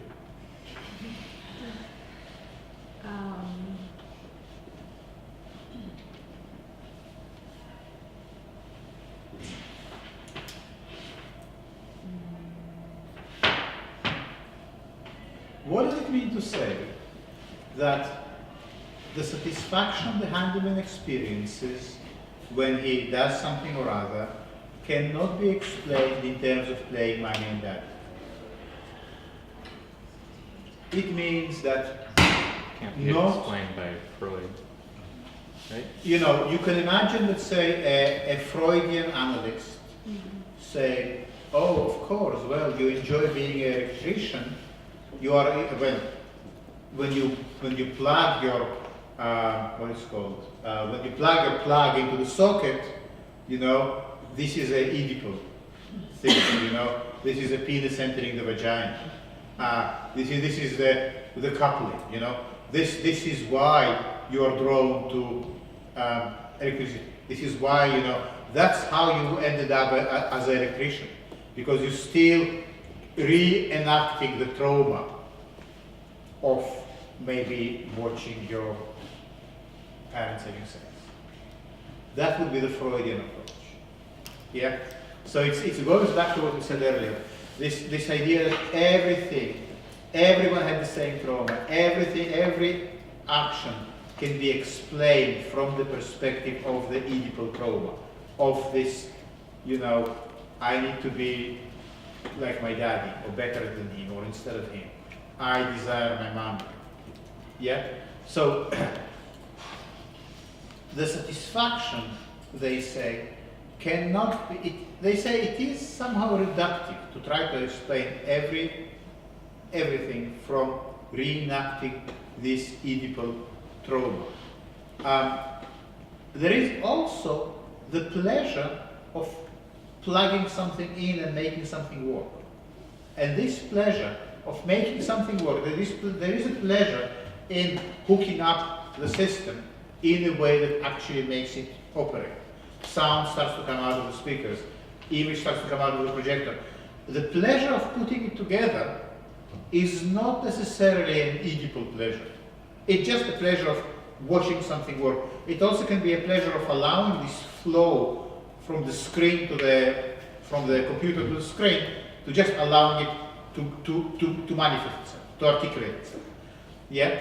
The rule of continually producing production, of grafting producing onto the product, is a characteristic of desiring machines or of primary production, the production of production. So the example they give is this painting that is on the cover of Anti-Oedipus of Richard Lindner, Boy with a Machine. And they say, huge, pudgy, bloated boy working one of his little desiring machines, the machines he built, after having hooked it up to a vast technical social machine. What does it mean to say that this boy hooked his machine up to the social technical machine? Why is that so? Have you ever played Meccano? Have you ever played Lego? Yeah. Yeah? In what sense Lego is a vast technical social machine? Because it invites children to build. Yes. And There is a study that I don't know if it is true or not, but I read about where children who used it in their childhood for most this Lego became architects or engineers. Right, yeah, because Lego, or let's say the Meccano, or whatever machine you build as a child, is also linked to the building of machines, which is kind of what the social machine does. Yeah? Do you understand that? So the child play is already linked or plugged into the large social industrial machine of production. So, and of course, what is the machine a child builds? It really is a desiring machine, because you, as a child, you build something like that purely as an expression of your desire to build. Yeah. As a child, you might build an airplane, you might build a house, you might build a train station or a pendulum. Yeah, you build them. They're clearly not utilitarian devices. That you do that as a child for the pleasure of doing it. Yeah. So as a child, you play at being an engineer or at being an architect for the pleasure of doing it. But they say, but this game, this child play, is already linked into the social machine of building, which is also operating on the process of desire, just as the electrician plugging the plug into the wall is doing it because there is a desire to make something flow, to make something work. And this desire is not necessarily an Oedipal one. It's just a desire to see this thing work. And this desire operates also on the level of engineering, architecture, city planning, whatever you like. But yeah? I think it's interesting that children use their imagination yes. to make it work. That's right. That's might be interesting to... The children use their imagination to make it work. That's right. And is that different from the way adults operate? In their point of view, probably yes. I don't think so. So actually, you are saying that children, it only works in the child's imagination. You mean when they build something? Yeah. No, I think it's actually a really great approach. I would say yes. I would really appreciate that. You fold, let's say, an airplane from a piece of paper. Yeah. So they say, yeah. As a child, you do that because obviously you want to play. So there is the desire. Yeah. Clearly, there is a pleasure in doing that. You're not doing it because this is your job. Building. You could also say that they're way far beyond from representation. That's right. As we see it. That's right. Yes. So can we say that the desires of the social machine is universality? Like when you're talking about this in terms of playing with the Lego, I don't know how much imagination you can have. You're limited through social, and which is also based on a social machine that says that a house is square, and so the Lego bricks are square. So you're absolutely right. Yeah, yeah. I mean, here the boy clearly made something from some string and balls and some kind of chopsticks. So you think it's limited? What you said? Yeah, I think his imagination is limited by. So I agree with you. The social and, machine is a desire. And have you heard, by the way, that Ai Weiwei, where is Alexandra? We just need her now. Ai Weiwei wants to use Lego to build a sculpture or something for his RA for the Royal Academy exhibition. But I don't know, I think we spoke about it already. Lego said, we will not give you the Lego because we don't participate in political projects. We don't like people using Lego for political purposes. Can I just say that Lego released, they had this thing in the newspaper, I don't know if I got it, I'm trying to order one, but I don't know if I can get one. But Lego made a figurine of a freed slave who was still shackled. And it was a bit, yeah, like they made a figurine of a slave with like a shackle around his neck and said that because it was a freed slave and he was a pirate that they're trying to introduce children to new language. That's very interesting. I'm trying to. Well, but very good. Yeah, I mean, I think what you say is completely right. Lego is, it's very much about imposing a very total notion on play because, as you say, it's square, you know, it's blokey. It's, and of course it's political. For that reason, they don't want to give AWA all these Lego pieces, and he appealed to people to donate them. And now he has more Lego than he can ever use. So, but that slightly takes us slightly to the side. The point is, in a sense, the way to understand this paragraph is that we understand that the child plays with, let's say, engineering projects. It's a manifestation of the child's desire to build. They say, well, it's not any different in the social world of the so-called adults. It's the same. The child playing machine is plugged into the social industrial machine. They are connected. Okay. Is it good? Are you okay? Right. I want to move on. So I think this is to me, this is a very important paragraph, that there is a pleasure in doing. And that also means, you know, that what they tell you about your art, they say, you are not an artist because you are working through your Oedipal problem. Or not only because of that. Or you don't have to think about it like that.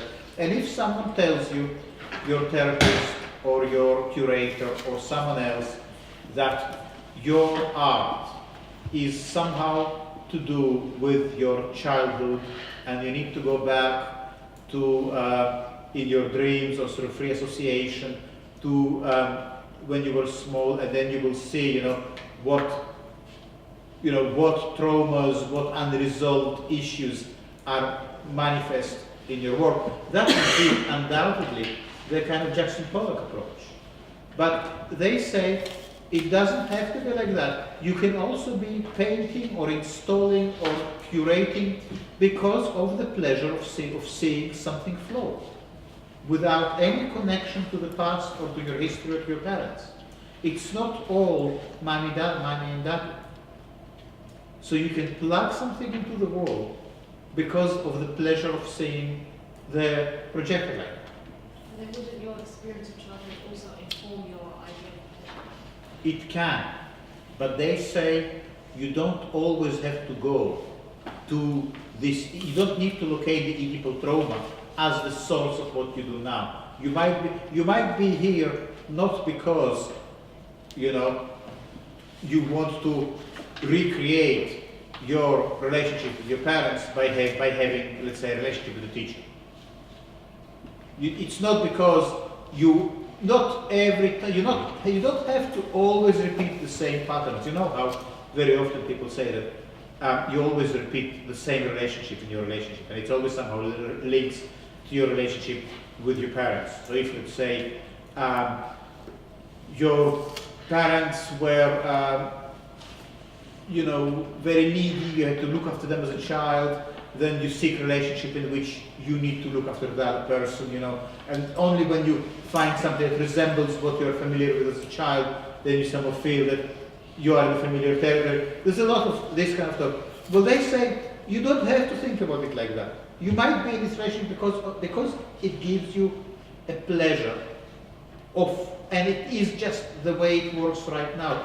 You can have multiple personalities, and one of your multiple personalities maybe always wants to repeat, to go back to your mommy and daddy.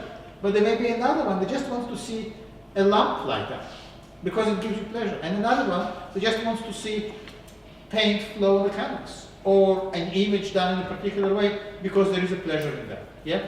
So that's why they introduced the notion of schizophrenia, to say, just think of yourself as you are already this multiplicity that we wanted to identify in this imaginary exhibition we had.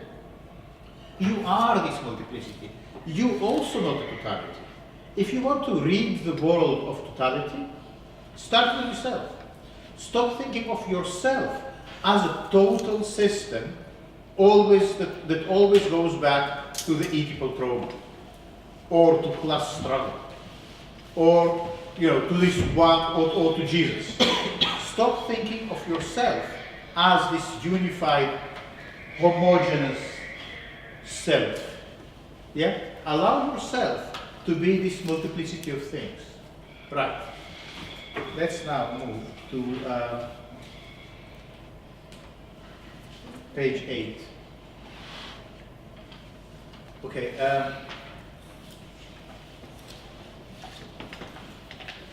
Can I ask Simona? Oh, you interrupted my flow. Yes, that was exactly the point. So can you read? Is it okay? Desiring machines work only when they break down. And by continuing... Wait, let's start again. What is happening then? This guy with the radio is really loud. I know. Okay, let's do it again. Desiring machines work only when they break down, and by continually breaking down. Judge Schreiber lived for a long time without a stomach, without intestines, almost without lungs, with a torn esophagus. Without a bladder and with a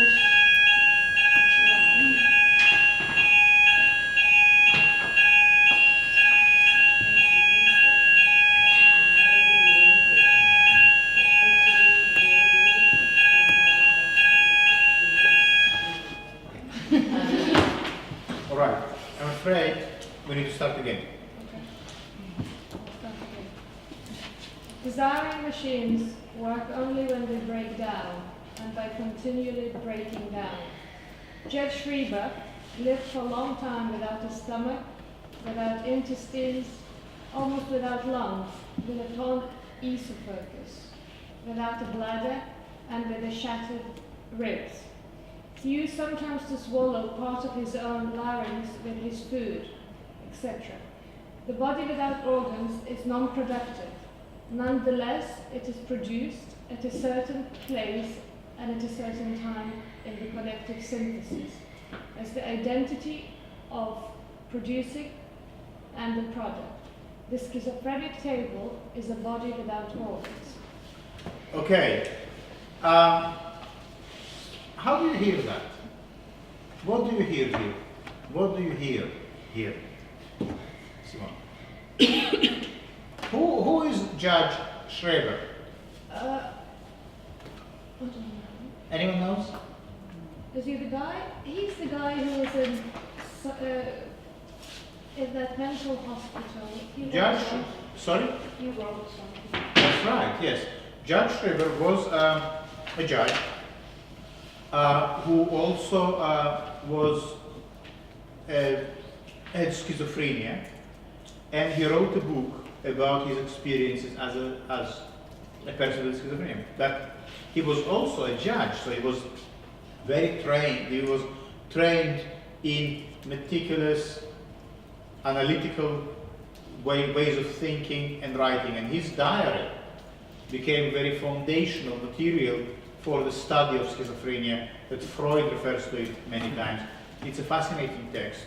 He talks, for instance, Judge Schreiber talks about the solar anus, his experience of his anus being the sun, the solar anus.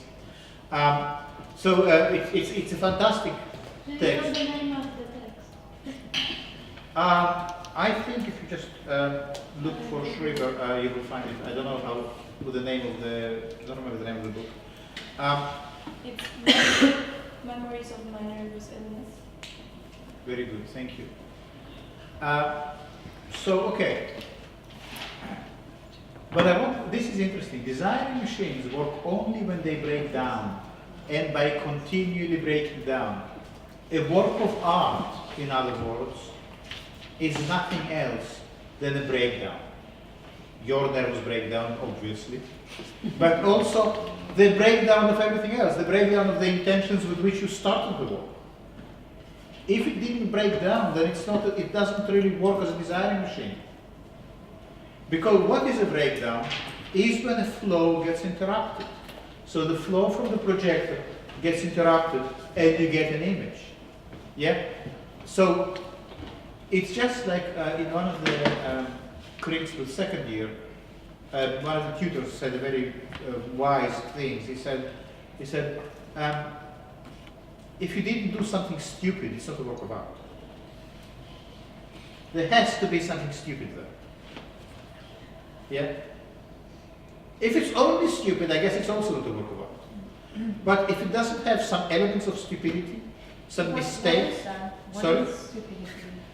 Like, what is stupidity? I guess it's when things don't go according to plan. I guess it's things just, when you make something stupid, something nonsensical. I guess it's another way of approaching this notion of multiplicity. Stupidity has just as much right to be as any other difference. Yeah? Because to say that everything needs to be clever or smart or intelligent or profound, it's again appealing to some kind of homogeneous universality, which we are trying to find some strategies to avoid. So, making room for stupidity. It's such a kind of liberating idea. Desiring machines work only when they break down and by continually breaking down. So the desiring machine, you can tell it by it somehow malfunction. Think about the watch that is not doing what the watch is supposed to do, either turning around like crazy, or kind of stuttering, going back and forth, or just sitting there, only showing the correct time twice a day. That's how a machine is breaking down. It does not mean that it stops being a machine. It just makes it makes it possible to experience it as something else.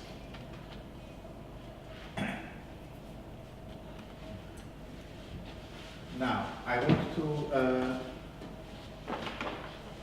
write.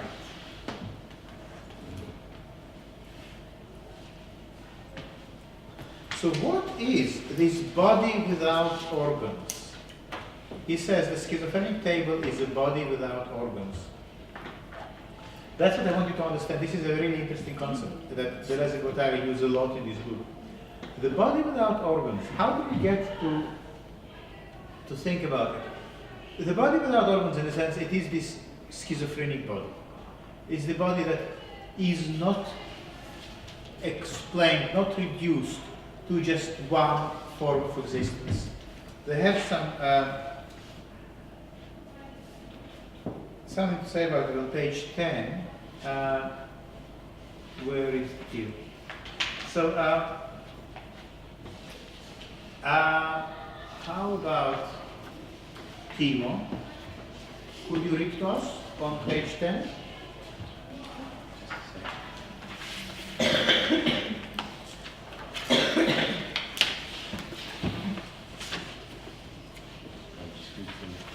Capital is indeed the body without organs. Sorry, just a little slower.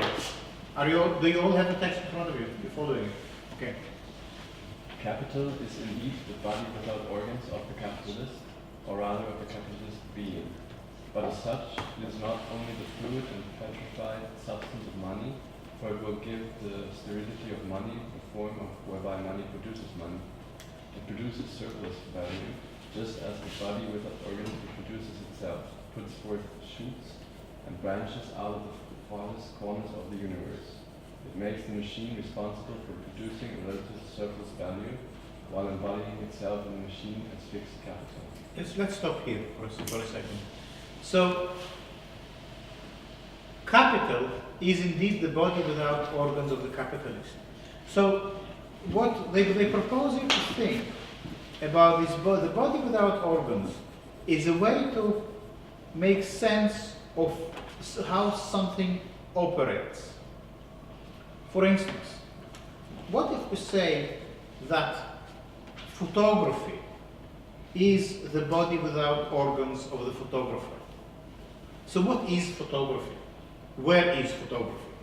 Where is it as such? You know, is that asking where is the end of the world? Where the world ends? Is there a limit? Is there a point? Is there a kind of border? Well, as we already discussed, there is no point at which the world ends. Where is photography? Isn't it a great question to ask? Not what photography is. There's loads of answers to that. But where it is.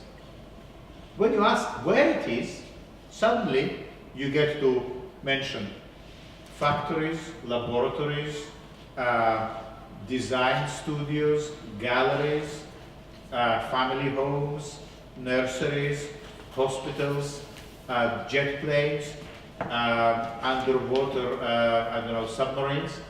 Because, in all these places, there is photography. Then you see what the body without organs operates. How the body without organs operates. The body without organs is a kind of, what you were saying earlier, we were talking about frames, yeah? Is a kind of frame, or a framework, or something that capital is the body without organs of the capitalist. It's almost like saying money is a body without organs. Yeah? Money as this sort of universal framework. Everything around this table, around this room, in this building, in this town, in this country, everything can be somehow framed through the discourse of money.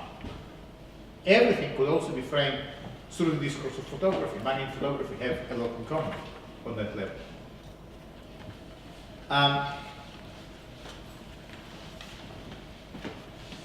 The body without organs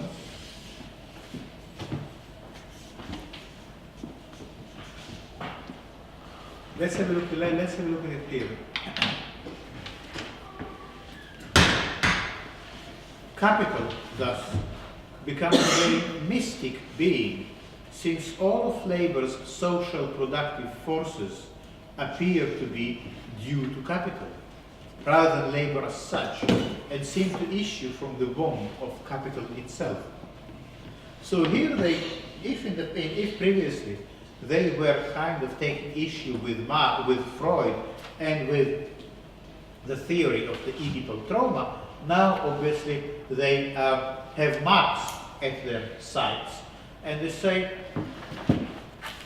if you allow capital this universal power, as Marx is doing, then capital itself becomes this mystic force that,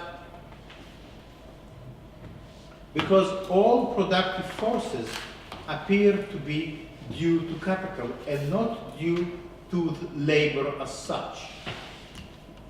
How can we explain that in terms of photography? What if we say that, if instead of saying that photography is the body without organs, let's say representation is indeed the body without organs of the photographer. That makes better sense, I think. Representation is the body without organs of the photographer. Why?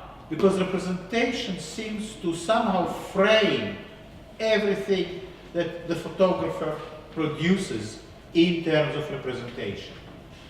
Representation then becomes a very mystic thing. Representation then becomes a very mystic thing because all of photography's social forces appear to be due to representation rather than the artwork as such, and seem to issue from the womb of the artistic practice itself. Does this make sense, rereading this sentence like this? Do you see what we've done here? So you could also ask the question, where did the organs go? Where? Where did the organs go to? Where the organs go to. That's right. Well, but representation is a body without organs. What does it mean to say? I think that's actually very good, thank you. What does it mean to say representation is a body without organs?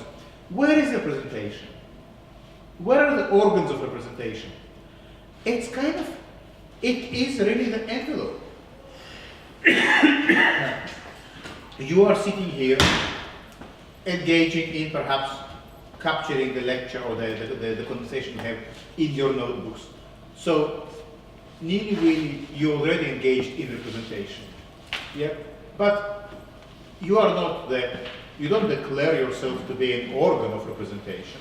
It just somehow happens. It is this overarching envelope. It is this totality. Yeah? How do you escape?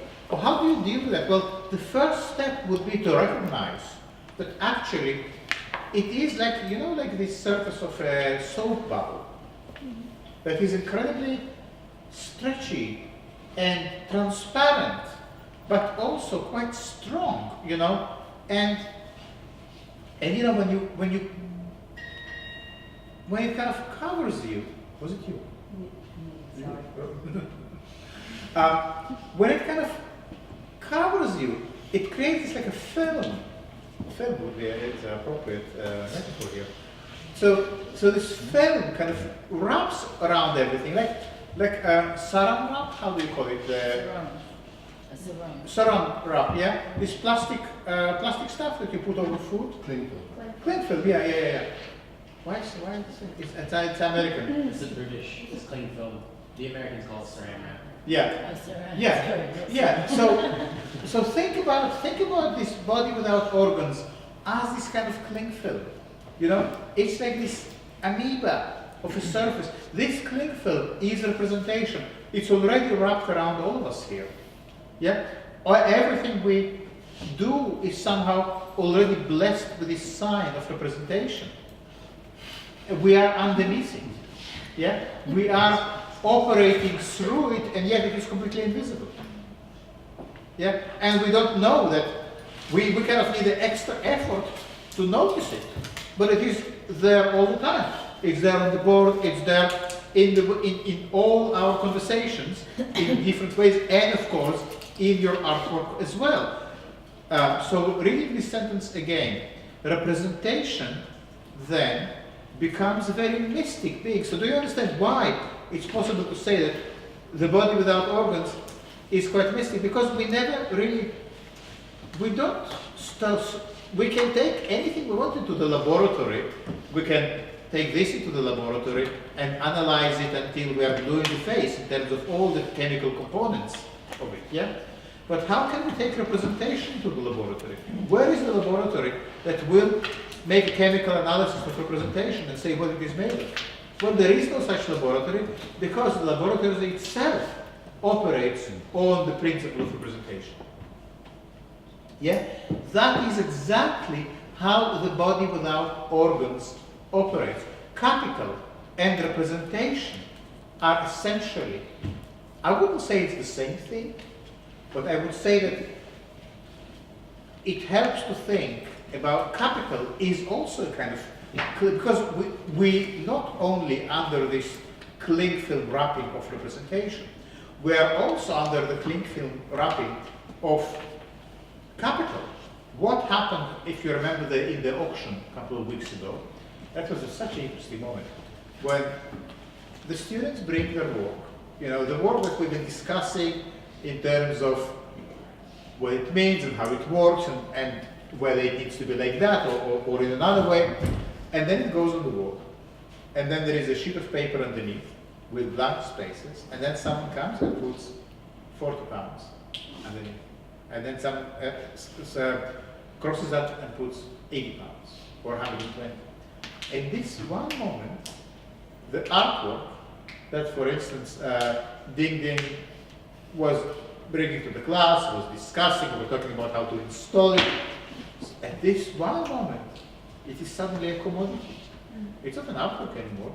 It's a commodity. There's no point asking questions about composition or the rule of thirds or anything else. The question is now whether it is 80 pounds or 120 pounds. Can composition explain why one image is priced at 60 and one another at 200? Yes.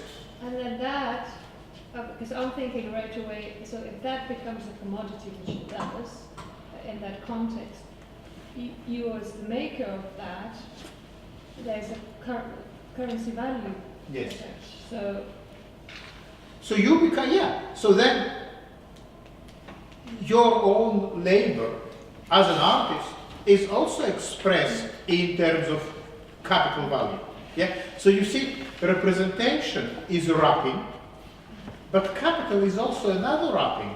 I mean, at which point the artwork became a commodity? Is it at the moment when someone put a price underneath? Well, no, it was always a commodity. It was already a commodity when it was initially made. It was already part of, and what about us here? Well, the wrapping of capital is around this table as well, because, I'm sorry to say, you're paying a lot of money for this thing. Yeah? And while I know and I really deeply respect you for the fact that you are here, not because you think that you're not here to get a job. Let's be clear about that. And I love you for that. And I respect you for that. But this is also somehow to do with the functioning of capital. You know, I was just last week, I received this memo that was titled "The Student as Consumer." And because recently, I need to tell you that because this is how it is. Recently it was passed, it came to pass that the students now are consumers. But how would you put a price on that course? Like, that would be. There is a price on this course. No. You have to check your bank statement for that. How do you create this price, for example? How do you create the price? It's a very good question. Accounting for labor. But it's a slightly different question. The point is that there is a price. The point is that this course is wrapped in capital, just as much as it's wrapped in representation. And just as much as it's also wrapped in the Oedipal trauma. Yeah? Now, what they want you to understand, and I will come to the question in a second, is that the body without organ, this Oedipal trauma, the Oedipal complex, as it's sometimes called, is another one of these wrappings. Yeah? So these wrappings, these invisible kind of glue or goo that holds things together, but it's so invisible that you kind of also find it very difficult to describe it, to touch it, to fight against it, because it's just, you know, we just sit here as individual human beings, totally autonomous. If someone says, look, actually, you are already under this, in this bubble of representation, this bubble of capital, you're already within this totalizing system of trauma, that's kind of difficult to contemplate. What did you want to say? No, now without the context, because it was said that the consumer is not the student. The direct consumer is not the student. In most of the cases, it's the parents. The parents are the consumer. So they should really think about what they are saying. Well, no, but it's just interesting that came as a directive that students now are consumers, and basically, there is a whole what's it called? There is a kind of document about consumer rights, and we were told you need to be very careful with what you tell students, because they, you know, if you sell a car, then you need to be quite precise about how many miles per gallon it can do and how long it gets to how long it takes to accelerate from 0 to 60, and kind of when you go to describe your course to students, to prospective students, you need to be just as precise. Otherwise, people can complain. Yeah, and this is a very interesting idea. So we're not really dealing here with education or ideas or philosophy. We're dealing here with consumption. Yeah, you come to buy a product, you expect the product to be exactly as it is on the tin. And it's interesting, of course, that in the consumer-producer relationship, there will be things that cannot be discussed, radical things that really that have to remain outside of this equation. The equation of the consumer-producer relationship is based on this idea of kind of free market exchange. Is it really a free market? We said that we'll say something about freedom.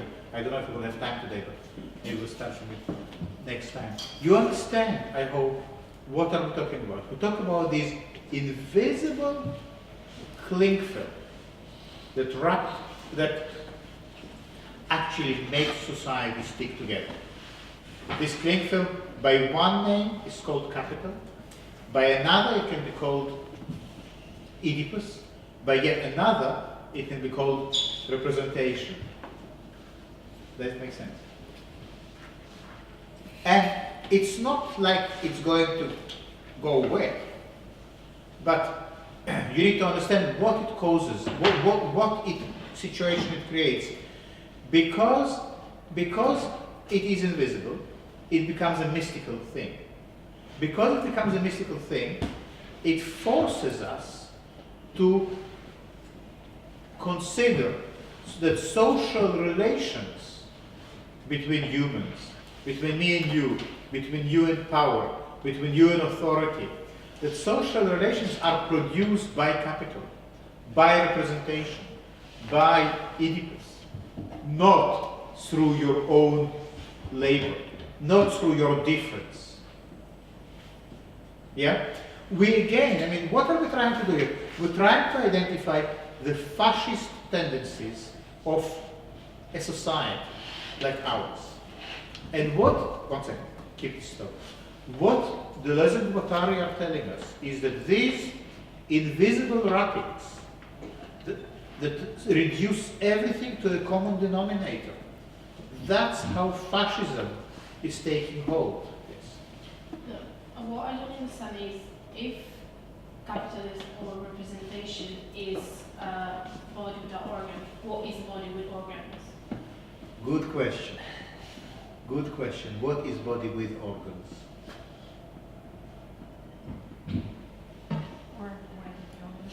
What is body with organs? I think it might not be so important, because the body without organs, after all, is an image. The body with organs should be the final piece where you can see the process and the photography or the image. Maybe the body with organs is this imaginary exhibition we were about to curate, in which difference is allowed to manifest itself. Or isn't it desire? Maybe? But also I want to say, the Deleuze and Guattari, they don't talk about a body with organs. They're not saying that you need to strive for a body with organs. It's a metaphor, it's an image. So like all images, it's quite fragile. And what we really need to understand is how they think that operates. And then, let's say, imagine a society in which this cling film is removed. How should we call that? Should we call it a body with organs? Actually, there is an essay by Alfonso Linguis, which I think it's on Dropbox, and it's called A Society of Dismembered Body Parts.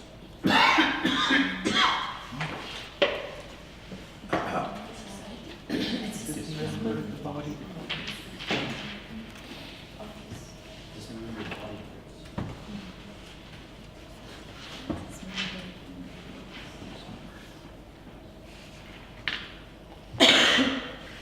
Here we go. Alfonso Linguis, The Society of Dismembered Body Parts. In this very good book, Gilles Deleuze in The Theatre of Philosophy. If you are absolutely, if you are a Deleuze fanatic, then that would be a very nice read for Christmas. It's a really great essay, but I think maybe that is this society of dismembered body parts is the answer to your question. It's a society in which every body part can have its own difference. When the body parts are not all united by the same goal, or by the same, are not wrapped in the same narrative, in the same great story, whether it is capital or something else. Yeah, it's some way that allows difference to exist. We might give it a different name. Maybe it's not a society, maybe it's not a body with organs. Maybe it is also, maybe it's organs without a body. Perhaps instead of a body without organs, what we really want is organs without a body. So then your world is just organs not united, not all linked with a certain central theme, but, you know, the hand does one thing, the arm another, you know, like these people who are their own jazz band. Have you seen these people who do the strumming and the drumming? Yeah, something like that. But then every part of the body is playing to a different tune. Maybe that is the... Yeah, no, just like, because when I'm thinking of a body, like all of the organs inside a body works for the body.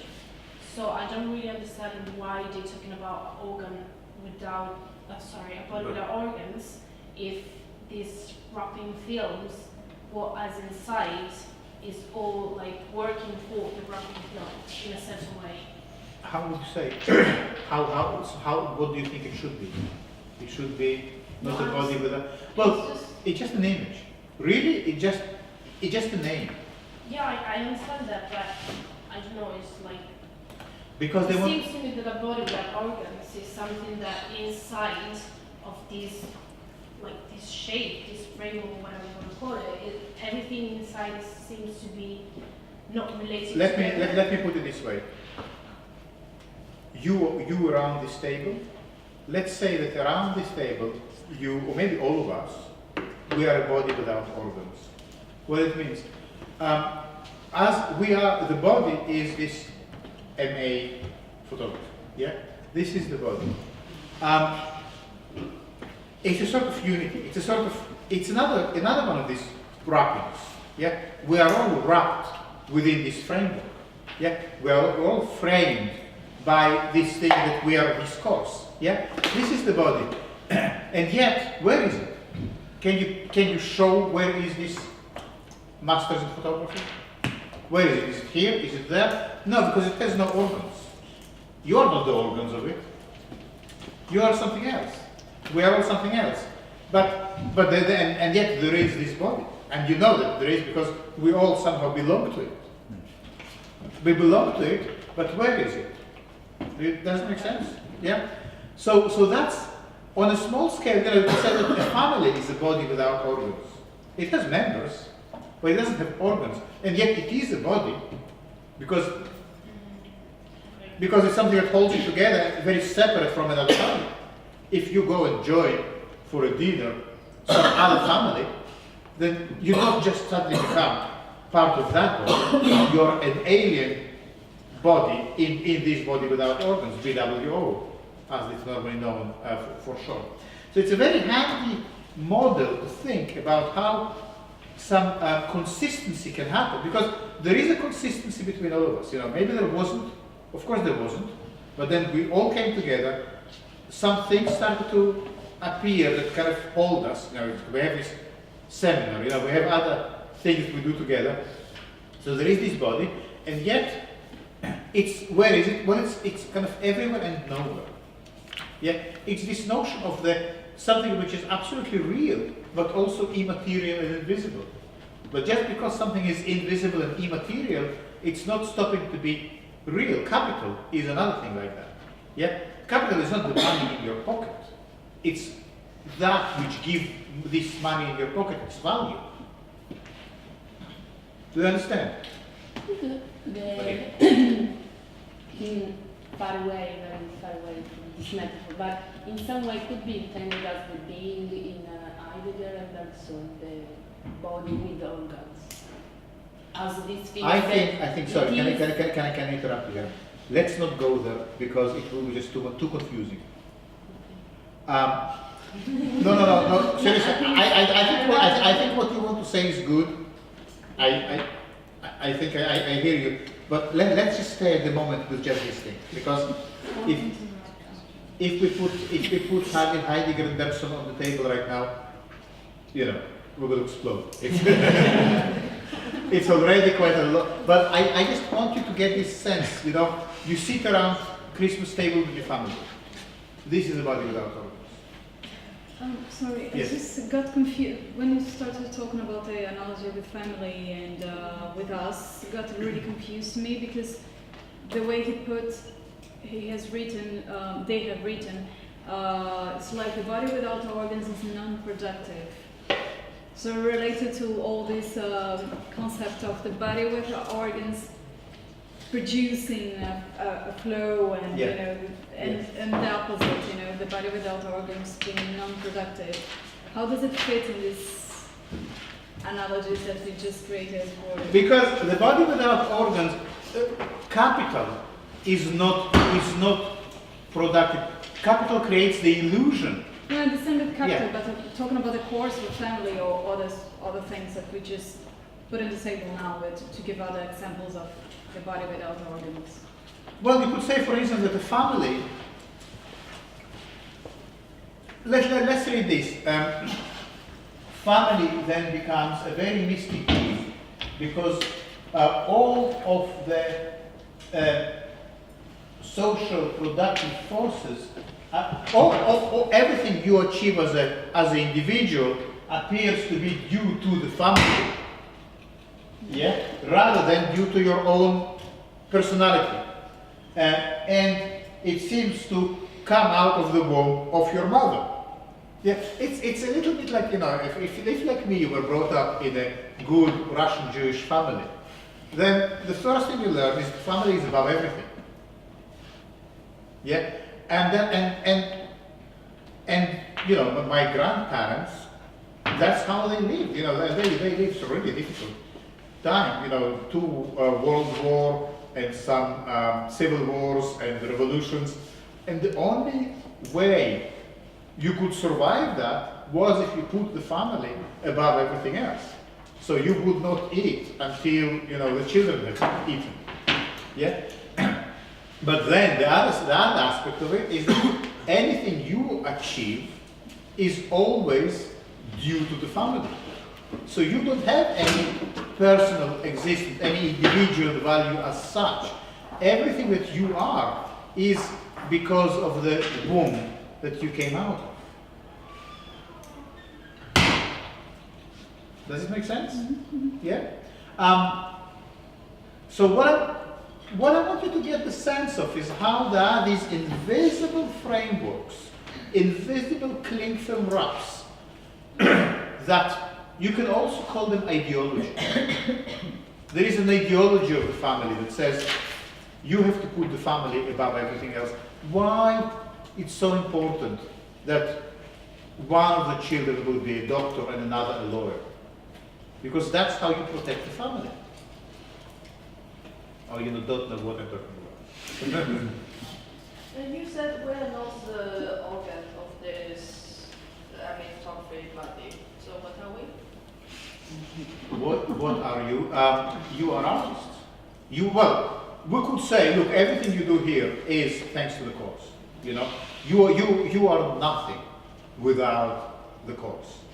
And that would be the way capital says. Your own labor is really not significant. It's the capital that gives it meaning. So if we got replaced by another batch of students, is still the Not if, but when. The course is nothing without the students. True. But all of you. No, but but see what happens. Each one of you could be replaced and will be replaced, sadly, with another person, because that's how it works. And the body without organs of the course continues to hold it all together. So this comes down to the big shit question, when it's part of the shit No, question. it's completely not the ship question. The ship question basically says if you replace all the parts of the ship, whether it is the same ship. This is not about that. It's not about that. It's about the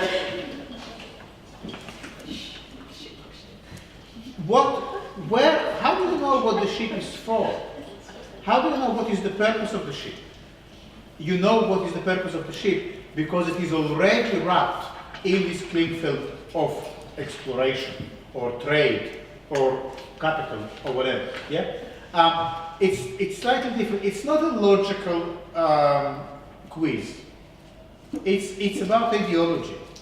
It's understanding that there is ideology is this invisible framework that holds things together, and it has this ability to devalue the labor of the artist or the worker or the student or the producer and make it appear that that what you do as an artist or as an individual is only made possible because it is wrapped in the family, in hegemony, in British values, in representation. Do you understand? Yeah? So just start noticing how that works. Because the whole point is that it's a mystic being. These wrappings are mystical because they are invisible, and what they cause this inversion. Yeah? They cause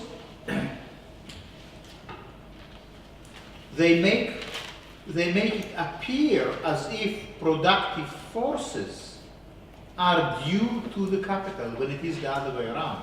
It's capital that is possible because of the productive forces. Yeah? But capital has this ability to make itself invisible and convince you that it is the cause rather than the outcome. Now this is very abstract, but once you start think about it in terms of representation, it might ring more true to practice. Now, we are late, I know. I want to look at it from one more perspective. In materialist psychiatry, what I would really like to do is to spend a few more weeks reading this book with you. Sorry. Yeah, I think we can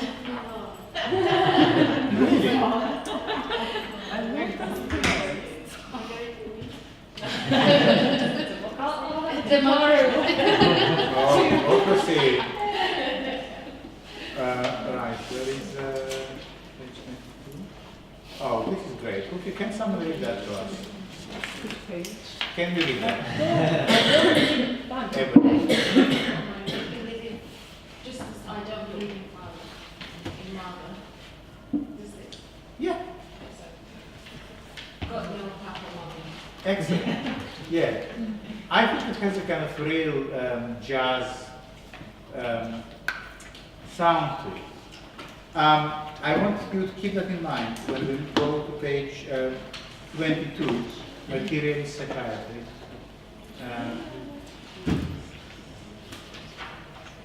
Where is page 22? Okay, yeah.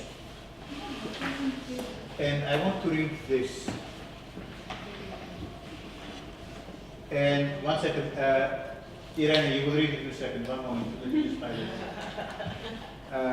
Desire. Okay, now, Irene, okay, good. Do you have what I asked you to read earlier in front of you? Everybody? Yes, I don't believe in fact in. No, Okay, do you have it? Can you find it? It is on page.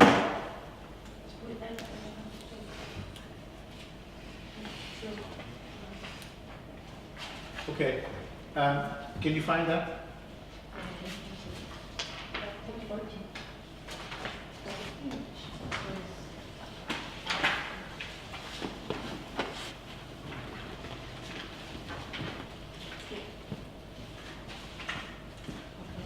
Julie, don't go. No. I need you. Okay, Catherine, can you find the previous sentence we read on page 11? Capital thus becomes a very mystic being. Yeah. Okay, so Irene, do you have this delirium is in fact characteristic? Yeah. Do you have the okay? Now, can three of you start reading? Together. Yeah, together, but different things. You read capital. You read delirium. You read papamami. Okay. So I will time it. So in your own time, 3, 2, 1, start. Capital doesn't become the characteristic of the made of social production versus appear to de-terriorialisation. Rather than labor as there are seen to issue on the sort of capital itself. There are in much of this recording process as we see in paranoia. It does not constitute a monitoring. It depends on the function and the breakdowns of desire. Thank you. Okay, what did you get? Nothing. Delirium. Good. This is how difference works. Now, if we had time, imagine each one of you, yeah? What will it be like? All these 25 voices, each one reading different text, yeah? Each one taking on a different aspect. Different languages as well. Different languages. Yeah, this multiplicity is what we are after. Yeah, that, by the way, was an outcome. Yeah, and was it nothing? Was it really nothing? Do you want to do it again? Let's do it again. And can we also, Julia, that's why I wanted you to be here. Can you also do for us the opening paragraph of Desiring Production? It is at work everywhere. On page 1.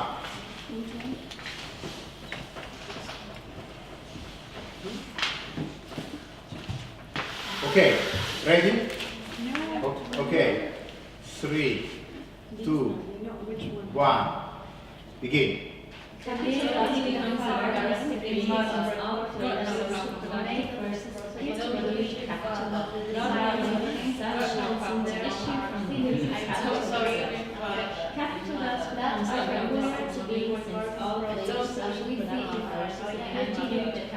form of labor as such and seem to issue from capital thus becomes the awareness and being since all related social productive forces appear to do to capital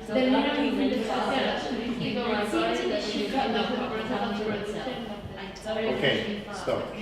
Thank you. Because you see, sometimes you just need to experience it and not just to try to understand it in your head. This is what we are talking about. Delirium is in fact characteristic of the recording that is made of the process of production of the desiring machines. So, delirium is the recording. Now that is interesting because recording is what representation does. It was photography does. So photography is delirium. What is delirium? Do you know what delirium means? It's like when you can't, like you're disoriented, you can't see, you're insane. Stronger. Delirium is like a hallucination. Ecstasy. Yeah. Ecstasy, hallucination, yeah. Delirium tremens. Anyone knows what that is? Beer. Delirium tremens. Yeah, It's the kind of alcoholic intoxication that causes, well, delirium. Or fever. Fever, yeah. Okay, so delirium. What is delirium? Is the recording of the process of production of the desiring machines. And though there are syntheses and disorders that are peculiar to this recording process, as we see in paranoia and even in the paranoid forms of schizophrenia, it does not constitute an autonomous sphere, for it depends on the functioning and the breakdowns of desiring machines. So the recording of production. Production is this infinite process of reproduction. Production is wrapped in this body without organs of capital. The recording of production layers another body without organs on top of or next to the capital, and this is the body without organs of representation. This recording of production is creating a delirium, is creating a kind of intoxicating, insane, maddening environment, a hallucination. This is how they understand the function of photography in society. Photography produces a delirium by recording the mode of production. But how photography records the mode of production? Through overlaying another body without organs on top of the existing one. So the body of organs of representation, on top of the body of organs of capital, on top of the body of organs of the family, on top of the body of organs of the British values or whatever else we have. Yeah? These are all these glues or the soap bubbles that hold the whole of society together and create a homogeneity. And this homogeneity, our friends say, is dangerous, is riddled with traps, because it creates this situation in which stepping out or breaking away is very difficult, and you are judged on this idea, you know, as an artist, you must produce a commodity. You must produce a commodity as an artist. As an artist, you must produce a representation. If you break away from it, if you want your work not to be part of the order of commodity, or not to be part of the order of representation, you find yourself outside. How nice it is to be outside. How important it is to be outside. Okay. Happy Christmas.